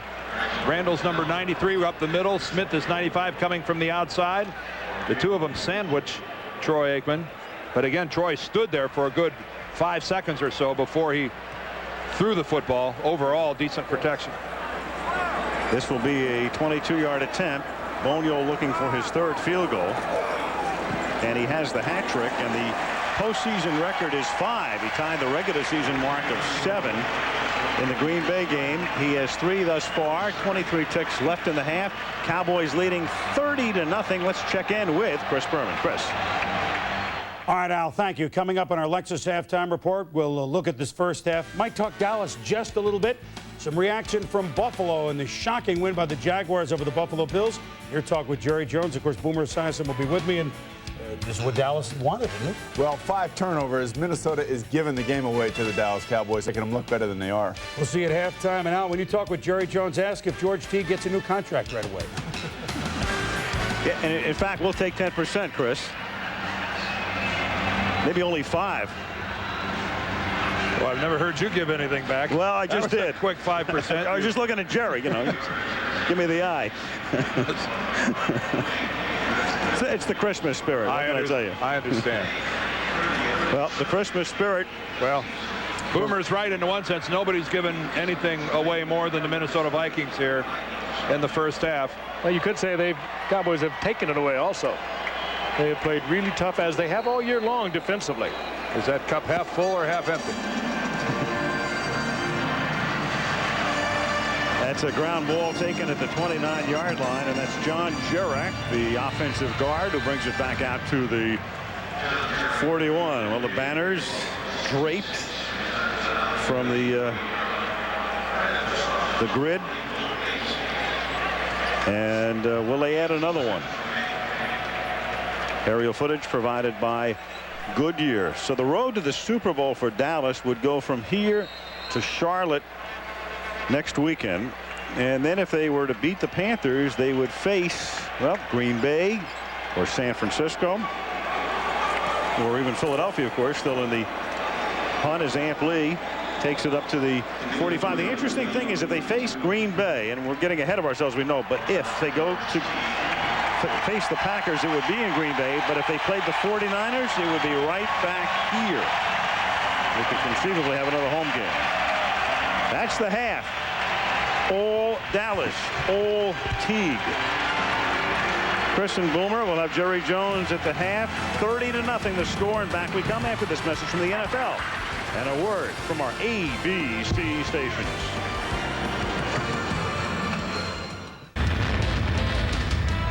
The Lexus Halftime Report. Brought to you by Lexus Luxury Automobiles, the result of a relentless pursuit of perfection. From our New York studio, Chris Berman. Hello once again, everybody. Chris Berman along with Boomer Esiason. How tough is he? He actually led the Jets to the playoffs, so you know he can play the... Wait a minute, Dallas just scored again. No, I'm only kidding. It's still 30-0. What, they've been lying in the weeds? The most they've scored all year is 32 points. Well, I will say that Minnesota obviously is helping them out a little bit, but their offense does look a lot better. The big offensive line is engulfing the defensive line of the Minnesota Vikings. Troy looks real sharp, and certainly Michael Irvin has made an imprint thus far. Well, let's take a look at first half action in which Dallas, Troy Aikman scored a touchdown. It was 7-0, but Minnesota in the game. And as a matter of fact, Amp Lee catches the pass from Brad Johnson, and he could go all the way. He can't get way out the ball. It's a touchback. It's a fumble forced by George Teague, the second of the game by Amp. Then Emmitt Smith. We all could run through this hole. Well, you can see just how big Dallas's offensive line has played thus far by giving Emmitt Smith that kind of room. That's a 37-yard run. And then here he is. George Ice Teague makes another interception. 2 forced fumbles, the touchdown off the pick. It's 30-0 in heaven. George Teague, since his college days, has been a guy around the football. He actually did something similar to that in a playoff game against Detroit when he was with the Green Bay Packers. But the thing about it is that he has always been around the football, and he's playing because of injury. Well, the first game, in case you missed it, surprise at Buffalo. The Bills, who had never lost in 9 home playoff games at Rich Stadium, shocked by the Jacksonville Jaguars 30-27. And it was Natron that meant business. 27-20 Buffalo, fourth quarter. This run on 1st and goal from the 9 down to the 8 set up a touchdown pass by Brunell. Then this run, part of his 175 yards rushing, set up with just over 3 minutes to go. Mike Hollis from 45 yards out. Doink! And the Jaguars beat the Bills 30-27. Tony Baselli had his way with Bruce Smith. Bruce Smith's a great player. I knew I had my hands full. I just thank the Lord for giving me the ability to come out here. Natron played a heck of a game. He ran hard, and we just stuck together. It wasn't pretty, but we won. Our tackling was the worst that it's ever been all year. I think under the circumstances, if we had a tackle properly and did the things that we were supposed to do, we would have held them to a minimum gain. But they were able to bounce off some of our tackles, and they made some big yardage off of it.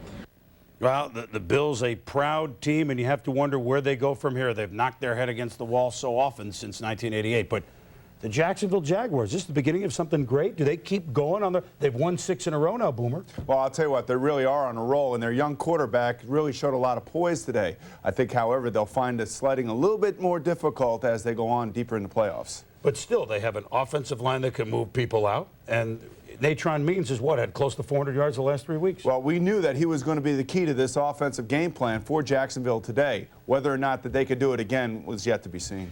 All right, well, whether the Minnesota Vikings can stage an unbelievable comeback that maybe Warren Moon will have a part of. He saw the worst comeback against this team when he was in the playoffs once upon a time with Houston. Jerry Jones will talk with that when we return. It may be the 28th of December, but it might as well be the 25th. I think Christmas has come 3 days late for you. A lot of people thought your team was capable of an explosion like this in postseason. Did you have any sense that something like this could happen? Well, of course, we took the week off last week, and I'm proud for these players. They've really been about there and had some fine effort all year, and I think it's paying off out here. But, of course, we have a lot of respect for Minnesota, and we all are aware of what can happen in the second half in the NFL. We've got to sustain the level of play. But we're playing intense out there the first half. Let's do it in the second half. It's been a turbulent year. Your franchise, like no other, is under a microscope, and primarily because of the suspensions, the drug-related suspensions of Michael Irvin and Leon Lett. This franchise has taken an enormous public relations whack. How concerned are you with that, and what can you do as an organization to prevent a recurrence? Well, I am concerned, and as all families, if you will, our first concern always is the player and his families. But then we're very concerned about our fans and about not only the Cowboy fans, but the fans of the NFL. And consequently, we have made a big commitment to do everything within our power, all of our resources, all of our energy, toward not having any incidences at all. We've got a team that's made up of some great people that are proud to be a part of the NFL, and it is a reflection when we have a few that make bad judgment. But our goal and what we can do is provide counseling. We can provide doctors, psychiatrists, psychologists, work within the program of the NFL. Now, we know it's very punitive, this program within the NFL. And the NFL doesn't allow any substance, tolerate any substance in the NFL. We agree with that. Jerry, you know, there's a whole cottage industry out there. It's a rumor mill. A lot of people think that Barry Switzer won't be back. We talked to him yesterday. He said there's no way he steps away. Hell or high water, is Barry Switzer the coach of this team next year? Yes. We have a little rule. We try to beat each other to it each day or each week when we look at each other and say, are you having fun today? But we work well together. He's engaged our players, engaged our staff. Barry will definitely be coaching this team not only next year, but into the future. I think that I smile a little bit when I realize that he's coached 3 years in the NFL. Will you ever coach this team someday? No, we won't be doing that. And actually, we have such great respect for the people who do those jobs and have to make the commitment that coaches have to make in the NFL. But Barry's one of the top coaches there is in the land. You know, he's fourth winningest coach in the history of college football and a Super Bowl winner himself. And he's leading 30-0. Thank you, Jerry. Back to you, Chris. All right, Alan, Jerry, thank you. Boomer, if you're the Vikings, outside of hiring Newt Rockne to give a speech at halftime, what do you do now? Throw the playbook out the window, baby, and let the old man give it a shot and let it go. Now appearing on the Comedy Channel, Boomer Esiason. Second half coming up from Dallas. Cowboys leading the Vikings 30-0. You know, that is a comp. Men's haberdashery. Haute couture.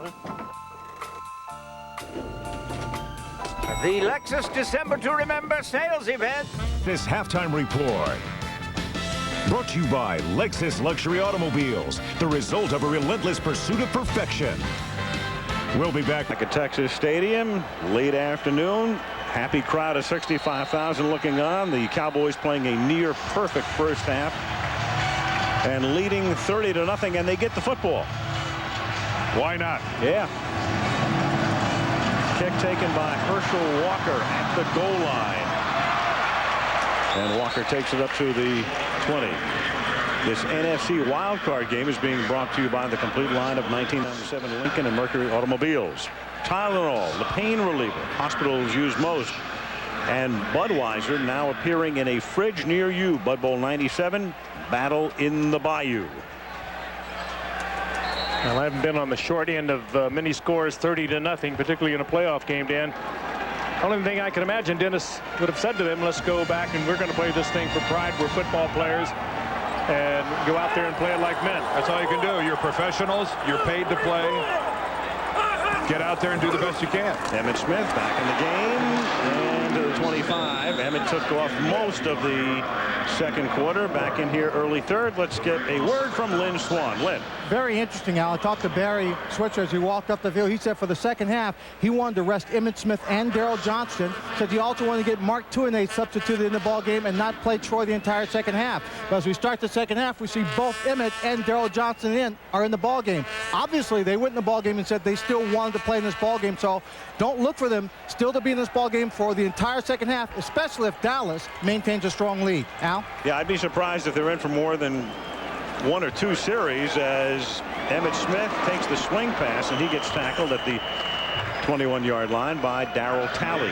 Well, I can't imagine them being in there, period. I mean, if you take them out of a football game, they cool down. Of course, they have a chance to stretch in the locker room before they come out. And I'm quite sure that Lynn was probably right. I'm sure they told Barry, he probably gave him an option. Do you want to go or not?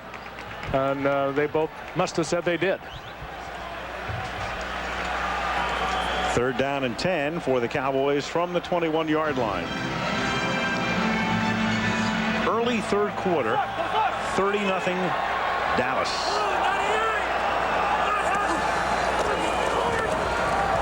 Aikman, and he gets sacked at the 10-yard line as Derek Alexander, number 90, the second-year guy out of Florida State, last year's #1 pick, with the sack. One thing might be dictating the fact that Troy Aikman is going to play more than he ordinarily would is the fact that Wade Wilson is hurt. He's got a very bad knee. He is the 3rd quarterback today. Jason Garrett hasn't played that much this year at all, and were he to go in and get hurt, well, then you got to come back with Aikman, and so the Cowboys got a bit of a problem at quarterback. John Jett, he appears for the first time in his punting role. That tells you how well things are going for Dallas. It does. Floats this one to the Viking 45-yard line, and Palmer takes it across the 50, tackled at the 47. 12:51 left in the 3rd. It's Dallas 30, Minnesota nothing. Dangerous Minds is on, and then the feature attraction of Breaking Through. It's the world premiere of that show on Monday night right here on ABC. Looks unnatural promoting Monday night. Yeah. Without us. Nate Newton on the right, Charles Haley on the left. From the 27-yard line, Vikings first possession. Johnson hands the ball to Scotty Graham, and he goes nowhere. Darren Woodson right there for the tackle. First half statistics, and of course the dominant figure will be turnovers.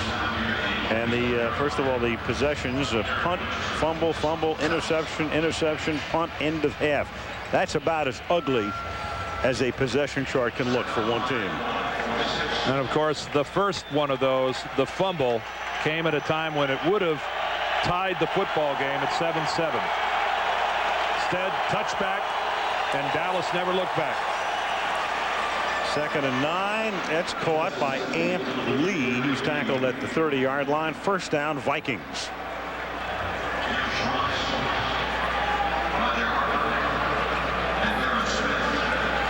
Amp Lee, a former 2nd-round draft pick of the 49ers, who had a big game against Denny Green and the Vikings as a rookie in '93, and he became available, and in fact he rushed for about 130 yards, and when he became available, Dennis Green sucked him up. First down at the 30-yard line. And Johnson tackled at the line of scrimmage by Shante Carver. Report from the Viking locker room is that the injury to Orlando Thomas, the left leg, that's all they're saying right now, and he is done for the day. Meanwhile, that was a blitz by the Cowboys, and the coverage by Dallas, Kevin Smith, Deion Sanders against Carter and Reed. They took away a possible hot receiver, and Brad Johnson paid the price. Dave Campo, the Cowboys defensive coordinator on the right. Well, he's done a great job. Yeah, that's been a launching pad for guys in the past few years as Johnson retreats on 2nd and 10 and fires, and it's caught by Chris Carter. Makes a nice move to avoid Kevin Smith and scores. Well, we kept saying get the ball to Chris Carter. Well, he broke a Smith tackle, and then Teague couldn't knock him down. His first catch of the game. You have to like his touchdown to reception ratio. And not a bad throw. Completely across the field. Little move against Kevin Smith. I don't think he thought Johnson had the arm to get it there that quickly. Boy, that's a nice move. He puts on Kevin Smith first and then George Teague second. Makes both those guys miss. And of course, that's nothing new. Chris Carter, one of the best receivers in football after the catch. Scott Stetson for the point after. So Carter scores to get the Vikings on the board. 10:48 left in the 3rd. The Cowboys are up by 23.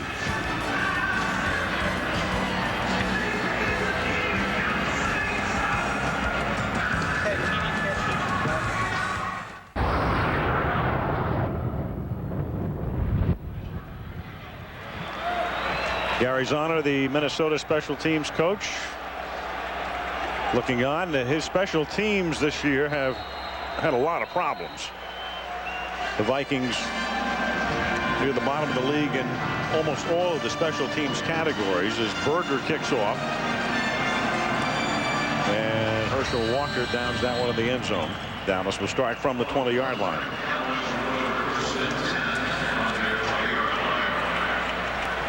Again, the Cowboys with a victory would go to Carolina.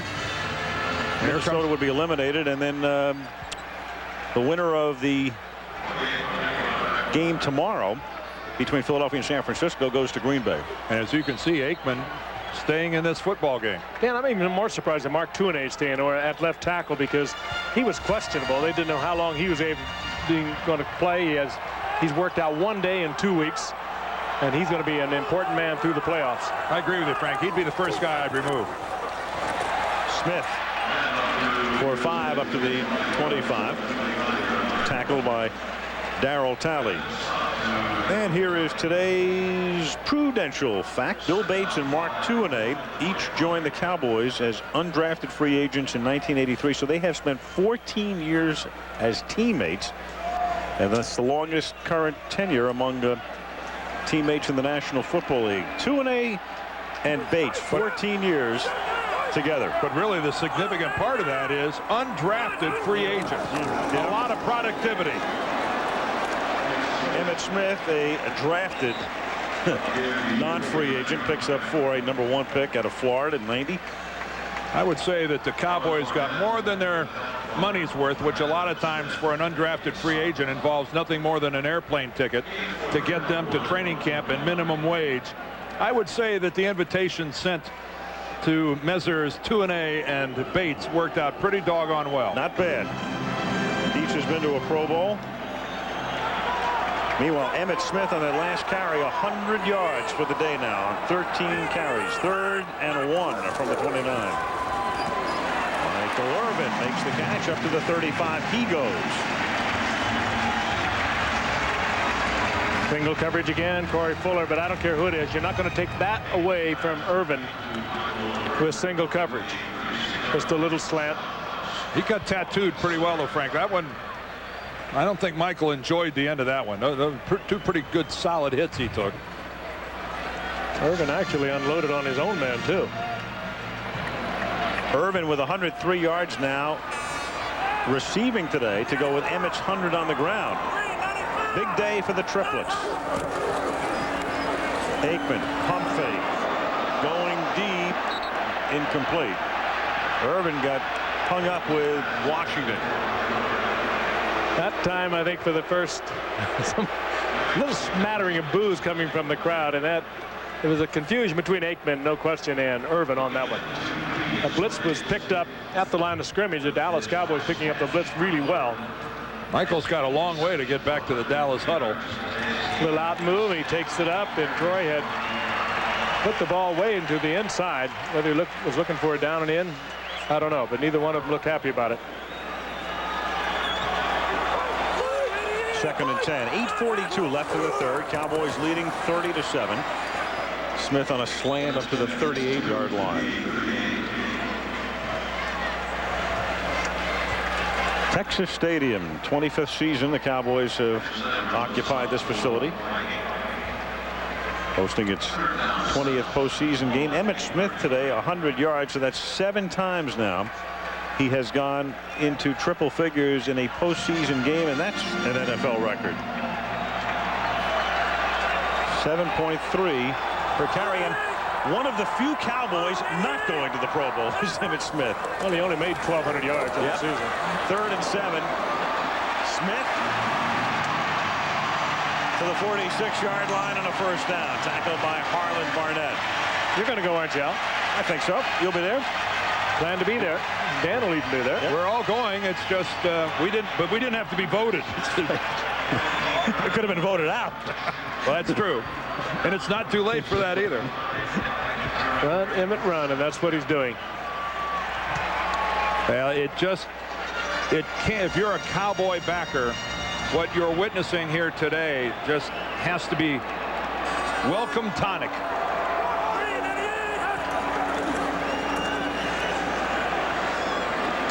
Outside screen to Darrell Johnston into a serenade of Moose. He loses the ball, but out of bounds, so it's still Dallas's ball, popped out by Jason Fisk. Moose gives his fans a little thrill as he bobbles the ball. That big Ray Donaldson, the center, out in front of Moose, and he threw a couple pretty good blocks to give Darrell a few extra yards. Is that a chorus of Mooses or a chorus of Meese? I think it's Moose's, I believe. And only you would ask. Yes, that's right. I thought we started with the Cowboys in Mexico. We saw them in a preseason game in Monterrey, and they are an international favorite. You had the Moose call in Monterrey Stadium, and here he is to another chorus of Meese. And a first down for the Moose. Well, I think it goes a long way in illustrating how intelligent the fans are here in Dallas, because Darrell's role is rather unheralded as the lead blocker for Emmitt Smith, and he's come to be such a fan favorite here. Certainly recognized with Pro Bowls, but what an awesome blocker he is. I think he's bigger than any of the linebackers for Minnesota. He carries more weight into it. We talked about Minnesota being small, but their linebackers are really small. The biggest one being in the middle, Jeff Grady, at about 245 pounds. Moose is bigger than that. First down, and it's caught by Bjornsson for a minimal gain. Barnett makes the tackle. I think so much of the Cowboys' fortunes through the rest of the playoffs will ride on this man, Bjornsson, who had a really good first half of the season. He was really developing into a fine tight end, replacing almost irreplaceable Jay Novacek. And then he went down with a couple of real bad ankles, and he has really struggled. Only 5 receptions in the last 7 games, but he appears to be healthy. And there's the man, Jay Novacek, that they just can't seem to get him back. A real bad back, and had surgery a couple times, and he's in bad shape. 2nd and 7. Sherman Williams. Emmett's backup takes it to the 25. First down. You know, we looked at Novacek a minute ago. Barry Switzer told us that probably the biggest surprise of the season was he really seriously thought that he was going to get Jay back. When we saw them in the preseason, he said, well, I bet it'll be 4 or 5 games in, but we'll get Jay back. And then you see the Cowboys in the middle of the season. Well, it looks like we'll get him back towards the end. And now they've just given up, but they counted on him. And he was so important to Troy Aikman in the last 4 years at that tight end position. He was the guy that Troy always went to when he was in trouble. Not many things more fickle than a back. Sherman Williams, a gain of a couple to the 22, tackled there by Fisk. I don't mean running back. I'm talking about your back, your spine. It's they just don't come around sometimes, and there's no reason why that's apparent. And Emmitt back in this ball game. I'm shocked by this. He might have a few postseason incentive clauses in there. Only kidding. He just likes to play. I think he loves to play when he's healthy, and it's been a tough year for Emmitt Smith. Yep. And I think he's healthy now. Had his bye week last week. I'm glad he loves to play, but if I'm Barry Switzer, I put him on the bench. Aikman guns it, and that's caught at the 15-yard line by Bjornsson. Well, another reason, when you think about it, even though if you've watched this whole game, you don't get any sort of a feeling that Minnesota could possibly get back in the game. But when you're a head coach and it's 23 points, you know, you've seen stranger things happen. Oh, yeah. But Emmitt Smith can always come back. Yep. If Minnesota scores again and makes it 30-14, you could bring him back. Well, it's happened, it's a tough call. It's a tough call. It has happened, but that would really be strange if it happened here. Yes, it would. 3rd down and 1 from the 14-yard line. Troy himself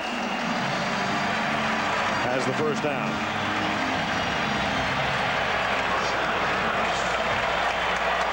Clock. 20 remaining in the 3rd. Coach Fazio watching his defense. And all kinds of trouble in the first half. One guy you have to give a little credit to, Frank, is Nate Newton, who all along said when playoff time gets here, we'll flip the switch and watch. We'll start playing better football. Well, that's hard to do. You and I both raised an eyebrow and said that's easier talked about than done. They've done it. Yep. They turned that switch. They did. Here's Smith to the 1-yard line. Speaking of switches, that's the Emmitt Smith that we've watched over the past few years. Not the one that was banged up through most of the season. But just again, it's Larry Allen, it's Eric Williams, and it's the lead block of Daryl Johnston. Time after time after time, it's the same. There's Allen's block. There's Johnston. There's Donaldson. William, it's just the same cast of characters over and over that are destroying the Vikings. And for Robert Griffith, quite a headache. Minnesota has just taken a timeout. First and goal when we come back. 30-7, Dallas. See that lofty rushing average of the Cowboys, 6.3. They've rushed for 2 touchdowns. The average is probably going to come down a tick here as they're only on the 1-yard line. The league, as an average this year, the average rush was 3.8 yards. 6.3 is tremendous. First and goal. In a playoff situation, too. From the 1. Emmitt Smith looking for his 20th postseason touchdown, and they deny him, at least for the moment. Tackled by Fisk. Earlier today, Thurman Thomas, in Buffalo's stunning loss to the Jaguars, scored twice. So Thurman has scored 20 postseason touchdowns, and Emmitt trying to equal that mark. One of Thurman's was a rushing touchdown. One was a receiving touchdown. Again, Emmitt got caught going parallel to the goal line and turned away. An impressive drive for the Cowboys. This is what, 16 plays? 16th play. Whoa. Almost 9 minutes. Will they give it to Smith? They do. Will he get touchdown number 20? He loses the football. He loses the football. Well, they're going to say he was beyond the goal line when he lost it. They are? Well, one official had raised his arms, touchdown. Yeah, and the other guys are looking at what's going on, so now they have a conference, and Jerry Austin will tell us it is.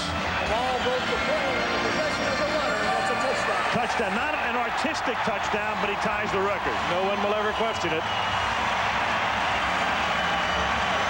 Well, I guess that's why he was sticking around. I'm sure they asked him at halftime if he wanted to come back. I'm sure he said yes. Let's check out the football and the plane. That ball was long gone when he hit the plane. That ball. But he just got it again. Emmitt looks like an unorthodox position in the end zone. Yes. It would appear to thus casual observers here in the booth that ball was fumbled well short of the goal line. Well, it was just the wrong ruling. Even if we weren't casual, it would appear that way. But he does get it back. 37-7. They can do no wrong. There it is up to the moment. Thurman Thomas with 2 touchdowns today. Emmitt Smith tying that mark. Emmitt with 18 rushing, 2 receiving. But as you see, Thurman Thomas played in 5 more games than Emmitt. But Thurman won't be playing next week, and Emmitt probably will. Kickoff taken by David Palmer at the 3-yard line. And the former Alabama star brings him back out to the 23. 1:29 left in the 3rd quarter with the Cowboys leading 37-7.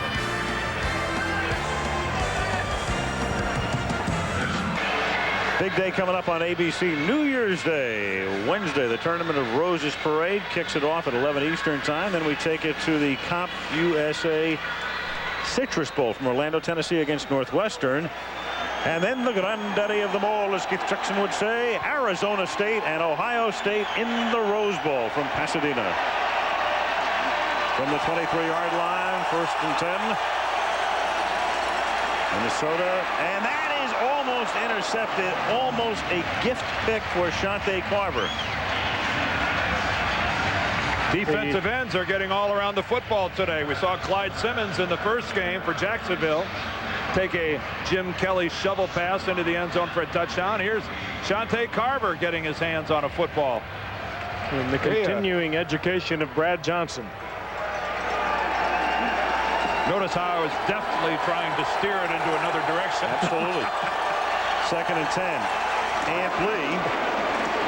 Ampley finds his way up to the 31-yard line for a gain of 8. Roger Harper with the stop. That's one of the cruelties of playoff football is that when you are on the losing side of this, you have all offseason to have it just kind of turn away in your stomach. It doesn't go away for a long time. The finality of it all sets in a little after the game, and something that started way back in July, and all of a sudden it's over. There is no game next week to distract you. 3rd and 2 from the 31. It's pulled up by Evans, seeks the first down and has it. With 38 seconds remaining in the 3rd quarter, Kevin Smith makes the tackle. The aerial footage provided today by Goodyear. Ooh, baby, that's enough to make you. I got to lean back and hold on to something. Yeah, that white 6-sided figure in the middle there, that's the speaker that is extended on guy wires. How's that going to look in the coming digital TV? That'll be a little spooky, won't it? Round and around. Watch this picture at your own risk. I hope we're all around when it happens. Well, it's got the okay. Won't be long. From the 34, Brad Johnson looking, escapes, packs it in, scrambles up to the 42, and that will take us down to the end of the 3rd quarter. End of 3. It's Dallas 37, Minnesota 7. Back we come after this from our ABC stations.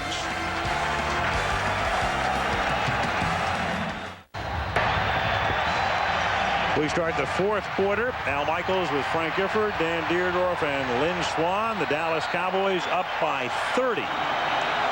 37-7. It is 2nd down and 2 for the Minnesota Vikings from their own 42-yard line. Johnson throws, and that is dropped by Chris Carter. It'll be 3rd down and 2. I believe they're doing the wave here. I haven't seen that in a year. Normally a pretty laid-back group here in Dallas. I think 'tis the season. I think they're so far ahead that they're just trying to stay awake. I wonder where it stops. It just keeps going round and round. Where does it stop? It's kind of like the universe, you know. Where does it end? I don't know with the Cowboys. It's certainly not ending here today.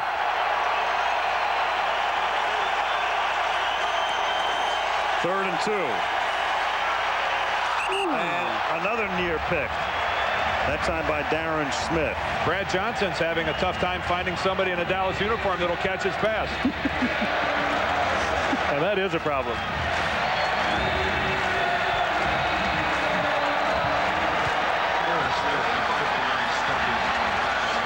Could say they're very open, though. 4th and 2, and the Vikings are lining up to go for it. Figuring they're down by 30. Cowboys had the wrong personnel on the field. They had the return team, so they had to call timeout. Right. If nothing else, they forced Dallas to use a timeout. 7 ticks into the 4th. All Cowboys.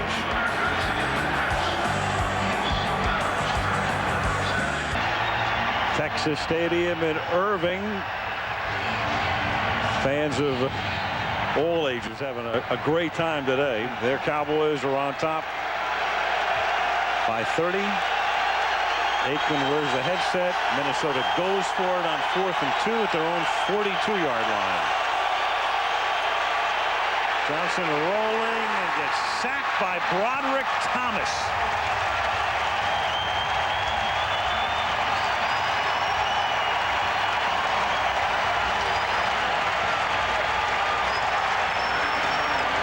Brad might give $1 million to get out of there. Why stop at $1 million? Because Broderick doesn't even know he's there. At that point in time, Brad Johnson had decided that he was going to try to run for the first down. He still had about 4 or 5 yards to go. It didn't look the way Dallas was deployed that he had any chance of running for the first down. Just nobody open. Jason Garrett comes in, the old Princeton guy from the 39-yard line. The number 2 quarterback. Aikman is done for the day. And the ball is given to Sherman Williams, the triplets, the big 3, the Dallas Troika. The guys who all had kind of ordinary regular seasons and suspension-plagued regular seasons have had a big day today, all 3 of them. Emmett, 116 yards. Troy, 178 yards through the air. And Michael, 8 receptions and in triple figures. Big, big day.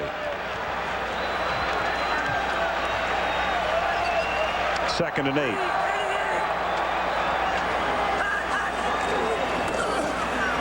Sherman-Williams. These holes.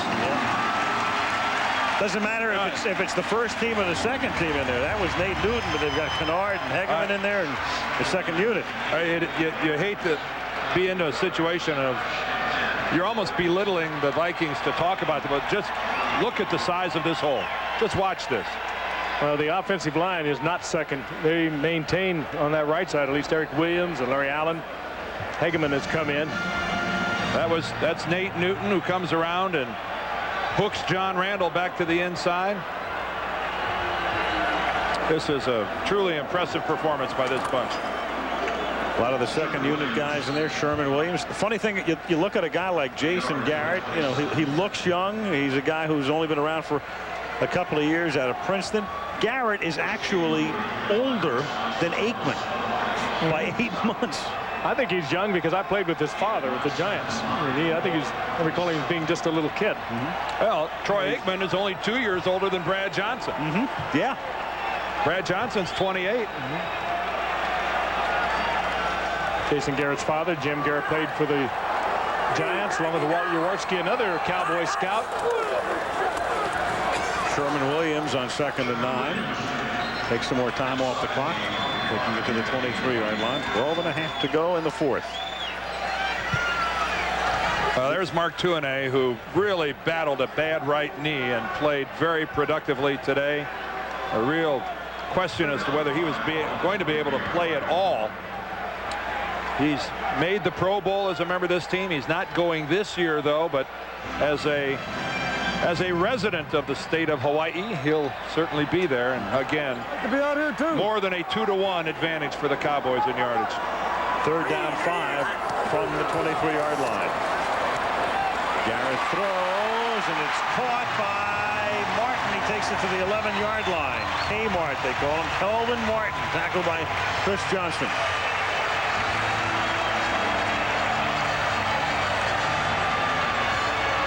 Wade Wilson, who is normally the number 2 quarterback, but because of a knee injury, number 3 today, listening in. Martin with a little move to the outside and a smart break back to the inside. Jason Garrett has come off the bench in a couple of key games a couple of years ago for the Cowboys when he was the second quarterback. So he's won games for the Cowboys.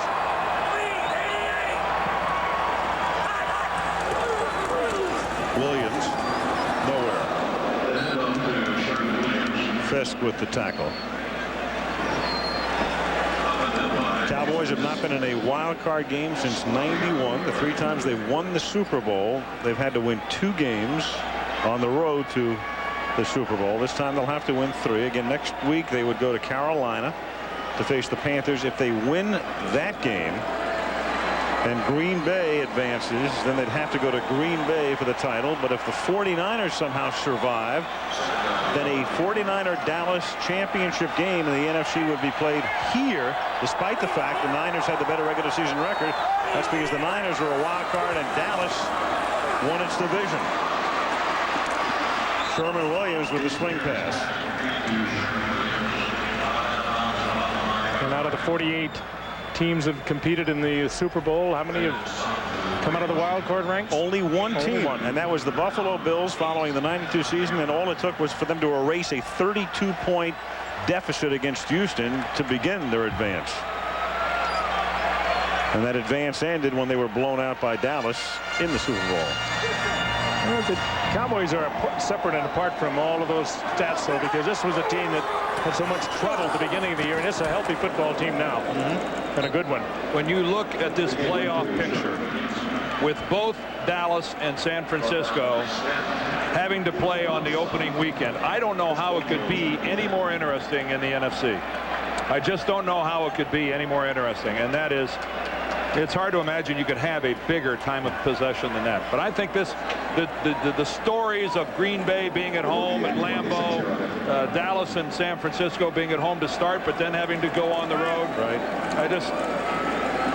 Carolina being in the play. It's just a fascinating picture in the NFC. 25-yard attempt.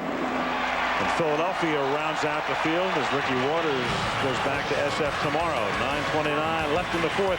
40-7 Dallas.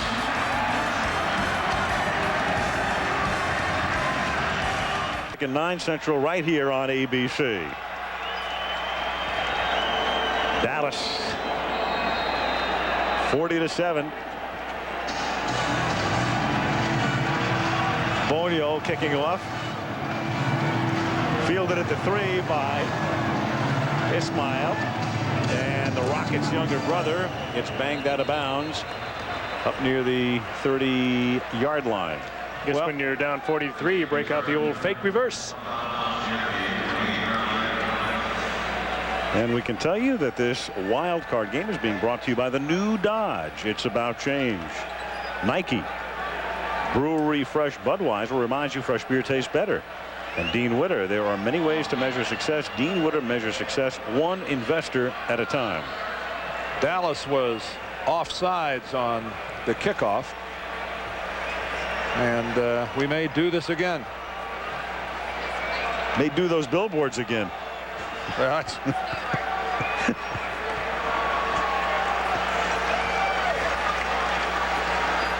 Joe Avezzano, a little distressed that one of his guys got a head start. 9 minutes and 19 seconds left in a 40-7 ball game, and it's work on both sides of the field here, trying to keep your guys with some modicum of focus.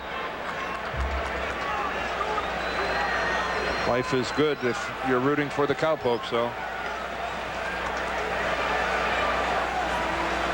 And those Pokes will kick off from the 25-yard line. Bill Bates. And they have a Pro Bowl player here. Their special teams representative from the NFC is Jim Schwantz. Right. There he is right there. What a year he's had. Woohoo.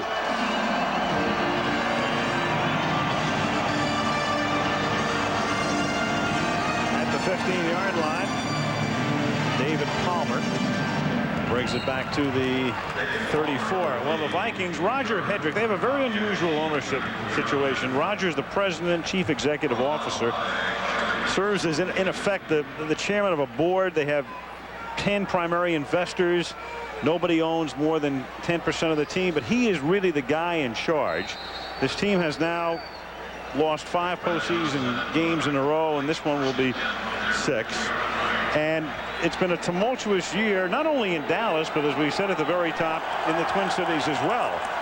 At the 34-yard line, Johnson throws, and it's caught by Carter. It began with Dennis Green involved in a couple of court cases, and somehow records were obtained by a television station, and his personal travails were brought into the limelight.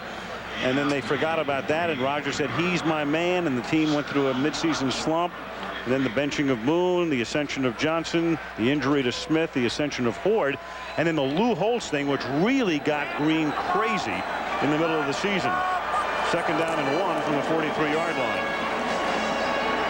Amp Lee up to the 44. Sounds like a primetime special to me. Well, what really made Dennis nuts was that when Lou Holtz leaves Notre Dame, he's the favorite of some of those members of the board that Al was talking about, and they were very loose in talking about, boy, wouldn't it be great if Lou Holtz returned to coach the Vikings. And Dennis thought that that was very counterproductive. He's trying to get his team ready to play, and this open speculation as to whether or not Lou Holtz is going to come in and replace me. Any coach, I don't think Dennis was overly sensitive. Any coach would have bristled if that would have happened to them. 1st and 10 from the 45. Johnson gunning one deep, and that's incomplete, intended for Chris Carter. And then it keeps coming back, and you don't know what the source is or if there's any relevance. The speculation is that Green will go to Oakland, even though everybody denies that. But I mean, that's been woven in and out of almost every article in the Twin Cities about Green for the last several months. And you ask Dennis Green straight out, he says, I'm the coach of the Minnesota Vikings. I have 2 more years on my contract. He does. And Roger Hedrick, we talked to him before the game, and he said he is the coach and will be the coach. As long as Roger is the man in charge. Right. 2nd down and 10. Johnson wide open. Indeed, wide open is Qadry Ismail, and the junior Rocket makes it 1st and goal inside the 5. Obviously a mistake defensively there. Well, 2 Dallas safeties back there were George Teague and Roger Harper. And you saw Dave Campo there expressing his dissatisfaction with his guys in the secondary. Aaron Woodson, the inside man, who should have been helping Roger Harper. I mean, Roger Harper is the inside man, should have been helping Teague, just didn't get there. 50-yard gain, 1st and goal from the 5. 7 minutes to go. And taking it right through the middle is Brad Johnson for the touchdown. Well, that took Dallas by surprise. Yeah. Everybody by surprise. Went up, quick snapped it, and half the Dallas guys are standing around with their hands on their hips. And that's the world's largest snow cone. And maybe the world's best offensive tackle. Yeah. No middle linebacker in the Dallas defense. Brad Johnson took advantage of that, and they're going to go for the deuce. Going for 2, scores 40-13.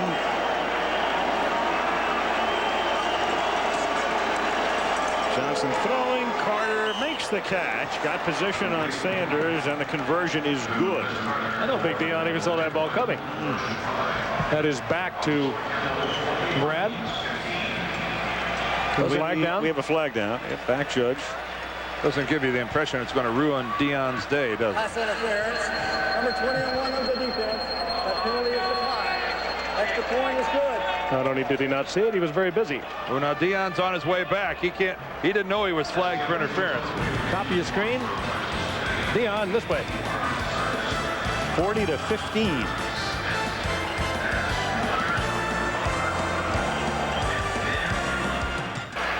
(40-15) as the Vikings have just closed to within 25. Looks like they're going to attempt an onside kick. Every indication points in that direction. As Mitch Berger will. Oh, now. Oh, what about those indications now? Those crafty little rascals. Unbelievable. Now, at this point in the season, you want to work on everything. Yep. Kelvin Martin, the only guy back there for the touchback. Right there. Gary Saunders shaking his head. Yeah, got to be ready next week. Special teams coach. This wild card game is being brought to you by the new Dodge. It's about change. Nike. Brewery Fresh Budweiser reminds you fresh beer tastes better. And Dean Witter. There are many ways to measure success. Dean Witter measures success one investor at a time. Sunset on the prairie. On the Vikings. Yes.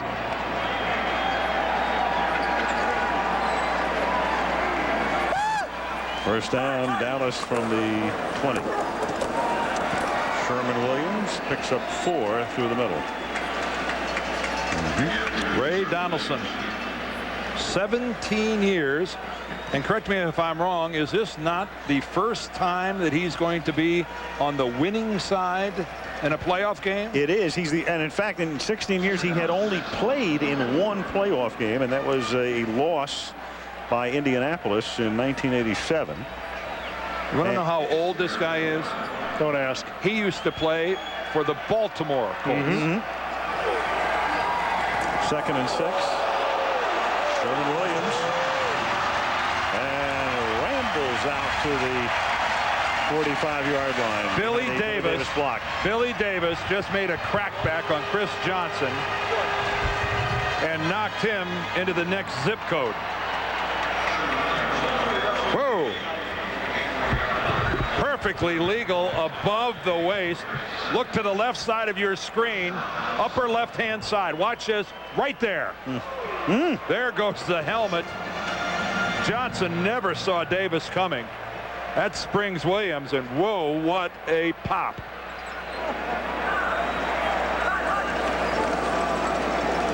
Williams loses the football, but they're going to whistle it dead at the 45. Still Dallas's football. I don't think Dallas could. I think this is exactly what Foge Fazio is. I don't think Dallas could have anything go wrong this. They're getting every bounce of the ball and every call seems to be working in their favor. Last week was Green Bay with, we mentioned earlier, 200 there. He's a genie in the bottle today, isn't he? Ernie Zampese, the offensive coordinator. But Dallas has now rushed for 211 yards in this game, and a week ago it was Green Bay rushing for 233 yards against Minnesota. They've just been run out of the playoffs. I got to tell you something. If I ever rubbed my bottle and Ernie Zampese came out, I'd really be disappointed. Well, I tell you, if you rub the bottle and Ernie came out, there'd be a lot of smoke in that bottle too. I would really be disappointed. Former USC tailback. Barbara Eden was more like it. Ernie is not. Yep. Ernie down to his last. Light it up, baby. Last 49 cigarettes today. Barry Switzer. He can no longer use beleaguered. No, Barry is certainly not today. 3rd down and 3 from the 49. And they lose the football. And this time it wasn't whistled in. Sherman Williams gives it up, and Minnesota does have it at the 48 with 4:03 remaining. And that was a hard hit. Boy, he was popped, and you could hear that up here. Sherman looks dazed when he gets up. You don't like to get up without the football, for sure. Big hit by Bursich on the shoulder, and then he's stripped from behind. Looked like Darryl Talley got a hand on the ball. Jeff Brady in there as well. Everybody's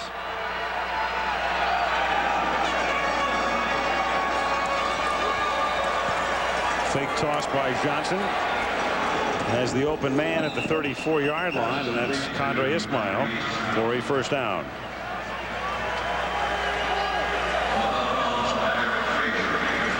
So the Cowboys can make their reservations for Charlotte. That game is next Sunday. And the Vikings go home. Moose Johnston and company heading for North Carolina. And then the winner of the Philadelphia-San Francisco game tomorrow plays Green Bay in Wisconsin next Saturday. And we can make our reservations for Honolulu. You bet. February 2. The Pro Bowl.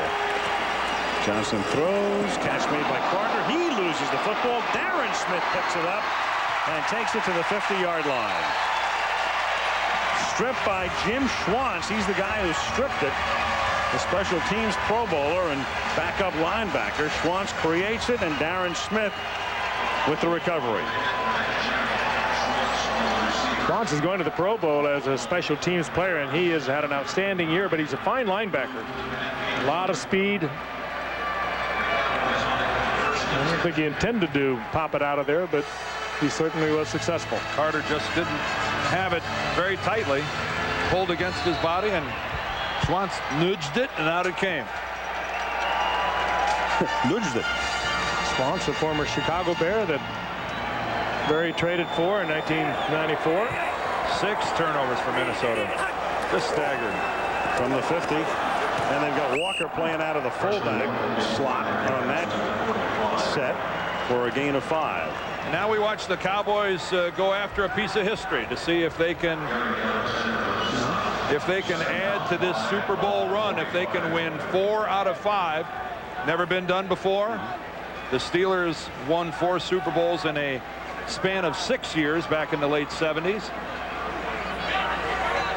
There is 3 out of 4 years they won those Super Bowls, and now they'd like to do 4 out of 5. Herschel again. Inside the 30, still on his feet, tackled at the 22-yard line. Herschel extracting a major revenge from the team that turned him loose a few years ago. He was traded by Dallas, of course, in '89 for just about every draft pick Minnesota had for several years. Then went to Philadelphia as a free agent. He went to the Giants as a free agent. Came back this year looking for a ring. He might well get one. Big man still has some good moves. Again, he's never been hurt in this game. Remarkably well-conditioned athlete. He didn't want to go out of bounds.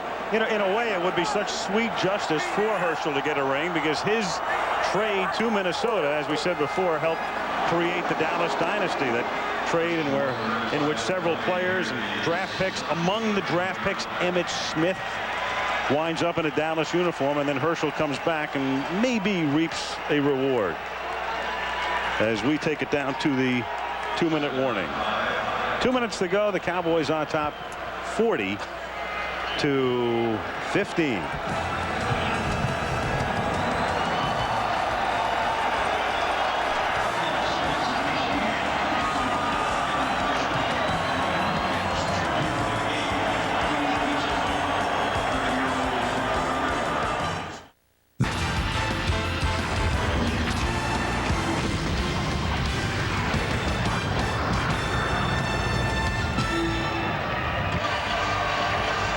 Inside the NFL playoffs tomorrow on NFL Countdown. Live reports from Pittsburgh, a look at Cordell Stewart, and San Francisco, a feature on George Seifert tomorrow on ESPN at noon Eastern and 9 a.m.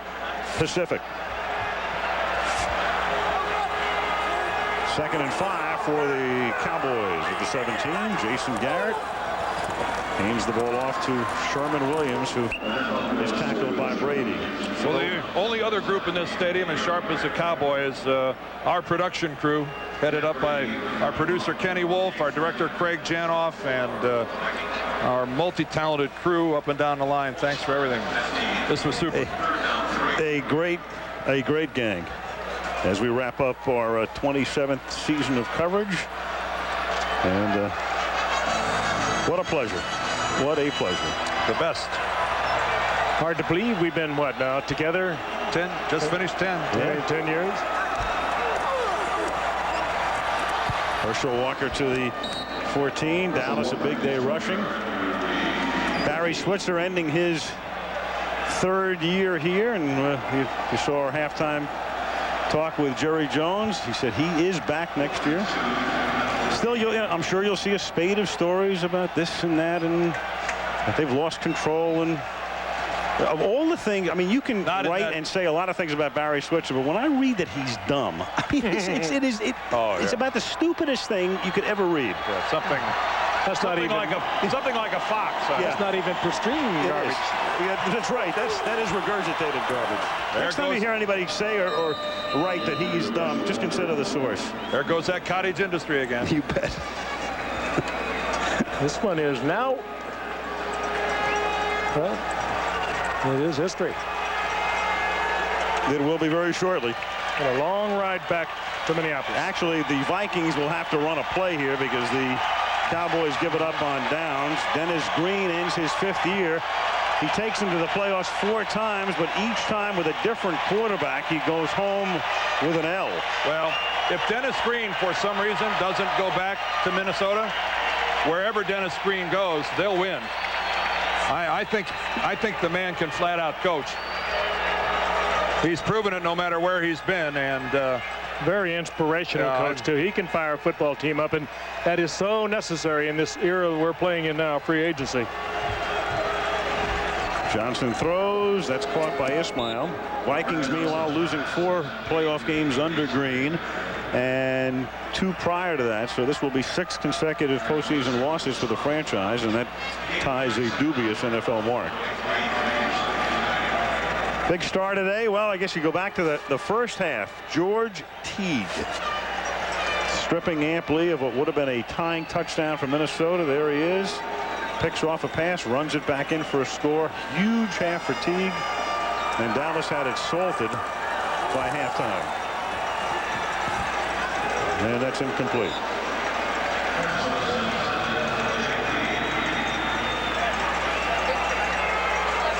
Long day for Brad Johnson. Have signed that new contract. There's a guy who's earned a good sweat. Eric Williams, who's still not quite what he was before the surgery, but not quite what he was before his surgery of a couple of years ago. Still makes him one of the top 2 or 3 tackles in the game of football. 3rd down. Johnson, and that's incomplete. Broken up by Roger Harper, intended for Ismail. crowd getting into it as fourth down comes up. The crowd that remains.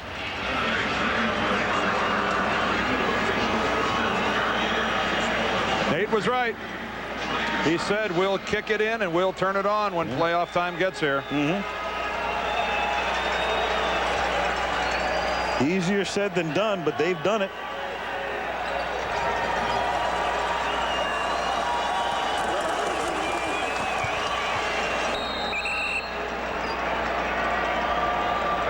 And that is a Viking first down. And Troy Aikman can take that well-rested arm. He's like a baseball pitcher that threw too much. He stopped throwing for 6 days, and he was sharp as he's ever been today. Dion and the gang heading for North Carolina, where they're going to have a little Dom, and I don't mean Perry Owens. Well, they hope to have a little Dom. Carolina is for real. They're going to have some capers. Yes. 40-15 Dallas, and let's go down to Lynn Swan. Lynn. Well, thank you very much, Al. Emmett, there were a lot of questions about the Dallas Cowboys offense. You feel you answered most of them this afternoon? Well, I think we came out today and played a pretty good game. I really do. I think we executed offensively good enough to score enough points and win the game, but I still think there's a lot of more things we need to work on. There were a lot of times during the season you haven't been your healthiest. People began to speculate about how much you really wanted to play in this ball game, whether you were the same Emmitt Smith. How did you feel? Today was the best I felt all year long, up until the point where I got hurt. I mean, today I came on the field, I felt great. It just felt good. Had a lot of spring, just felt good. My injuries is healing, and healing well enough where I can keep running around and not really have any problems. I think today, with the lead that we had, I was able to take another rest and let it heal up some more. So I feel very good about it. You know, with having to play the wild card game, not getting the bye, the outcome of this ball game was as close to a bye situation as you could ask for, but you still came out and played that second half, the start of the second half. Well, coaches wanted us to come out and play the first series in the second half. We didn't have a real good first series, so I wanted to stick around for the second series, and we was able to have a good, very productive second series. Emmett, thank you very much. I'm going to talk to your partner on offense here, Troy. Tremendous ball game for you. How do you evaluate your performance? You know, I felt pretty good. I felt like I threw the ball well this week leading up to the ball game, and I felt like I threw the ball well during the game. And, you know, guys made some plays. We had some opportunities for some bigger plays. You know, they blitzed us. They picked some good times to do it. I was trying to lay the ball up for Michael, and we just missed on a couple. But I thought the guys played well throughout the game. One of the things I noticed, Michael seemed to get an awful lot of man-to-man coverage. You think you'll see that kind of coverage on Michael Irvin throughout the playoffs? Well, no, I don't think we'll see that throughout the playoffs. We played Minnesota early last year. They showed that they would single up on Michael. We felt coming into this ball game with the way we're able to run the ball when we're running the ball, plus with what happened to them against Green Bay last week, the way they ran the ball, we felt committed to stopping the run. We'd get the single coverage, and we did. People made a big deal about the fact that going into last week's how much you rested your arm. Practice. How did you feel coming out here? Was that the big difference in the zip on the ball, do you think? Well, you know, I don't know. I don't know, but I know that I threw very few balls last week, tried to give my arm a rest. Came back on Monday, and it felt pretty good throwing the ball, the best it had felt in a long time, and it continued throughout the week. And so I think it probably helped some. I don't think that had everything to do with it. My last question for you. You love to give credit to that offensive line. Nate Newton kept telling people, when you get to the playoffs, we're going to turn the switch, we're going to turn it up. Looks like you were able to do that. Well, they did. They certainly did, and we hope that we can continue to do it throughout the playoffs. We know we've got a tough opponent this next week in Carolina, an outstanding defensive football team, and for us to continue to win, our big guys up front have got to do the job, just like they did today. Excellent performance for the Cowboys, Troy. Thank you very much. Al? All right, thank you, Lynn. The final score is 40-15 as the Cowboys knock off the Vikings. I want to wish you a very happy New Year, and a reminder that New Year's Day our coverage starts at 11 a.m. Eastern Time. Tournament of Roses Parade, then the Florida Citrus Bowl and the Rose Bowl, all coming your way on ABC. Al Michaels, Frank Gifford, Dan Deerdorf, and Lynn Swan saying so long from Irving, Texas. We'll go to a commercial, and then following the spot, back to New York for Chris Berman and Boomer Esiason.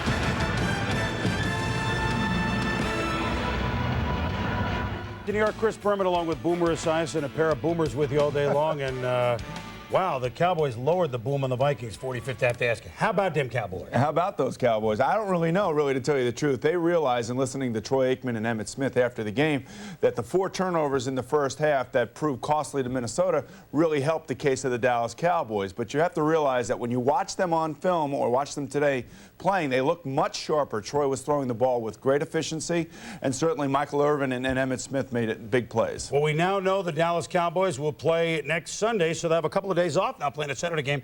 They'll be at Carolina. The winner of tomorrow's Niners-Eagles game will be at Green Bay. That's the Saturday game next week in the NFC. Earlier today, a big upset as Mike Hollis's field goal for Jacksonville with just over 3 minutes to go doinks off the upright. The Jaguars shocked the Bills 30-27. Natron means business at 175 yards rushing. So if Pittsburgh beats the Colts tomorrow, Jacksonville at Denver, Pittsburgh at New England next weekend. If the Colts beat the Steelers tomorrow, Colts at Denver, and the Jaguars at New England next weekend. A reminder, we took you through the New Year's Day, or Al did, all the games on here on ABC. The Nokia Sugar Bowl for the National Championship of College Football, Florida State against Florida. That's January 2nd at 8 Eastern Time. Boomer Esiason, Happy New Year. Happy New Year to you, Boomer. Okay. Hope you enjoyed the day of football here on ABC. I'm Chris Berman. So long.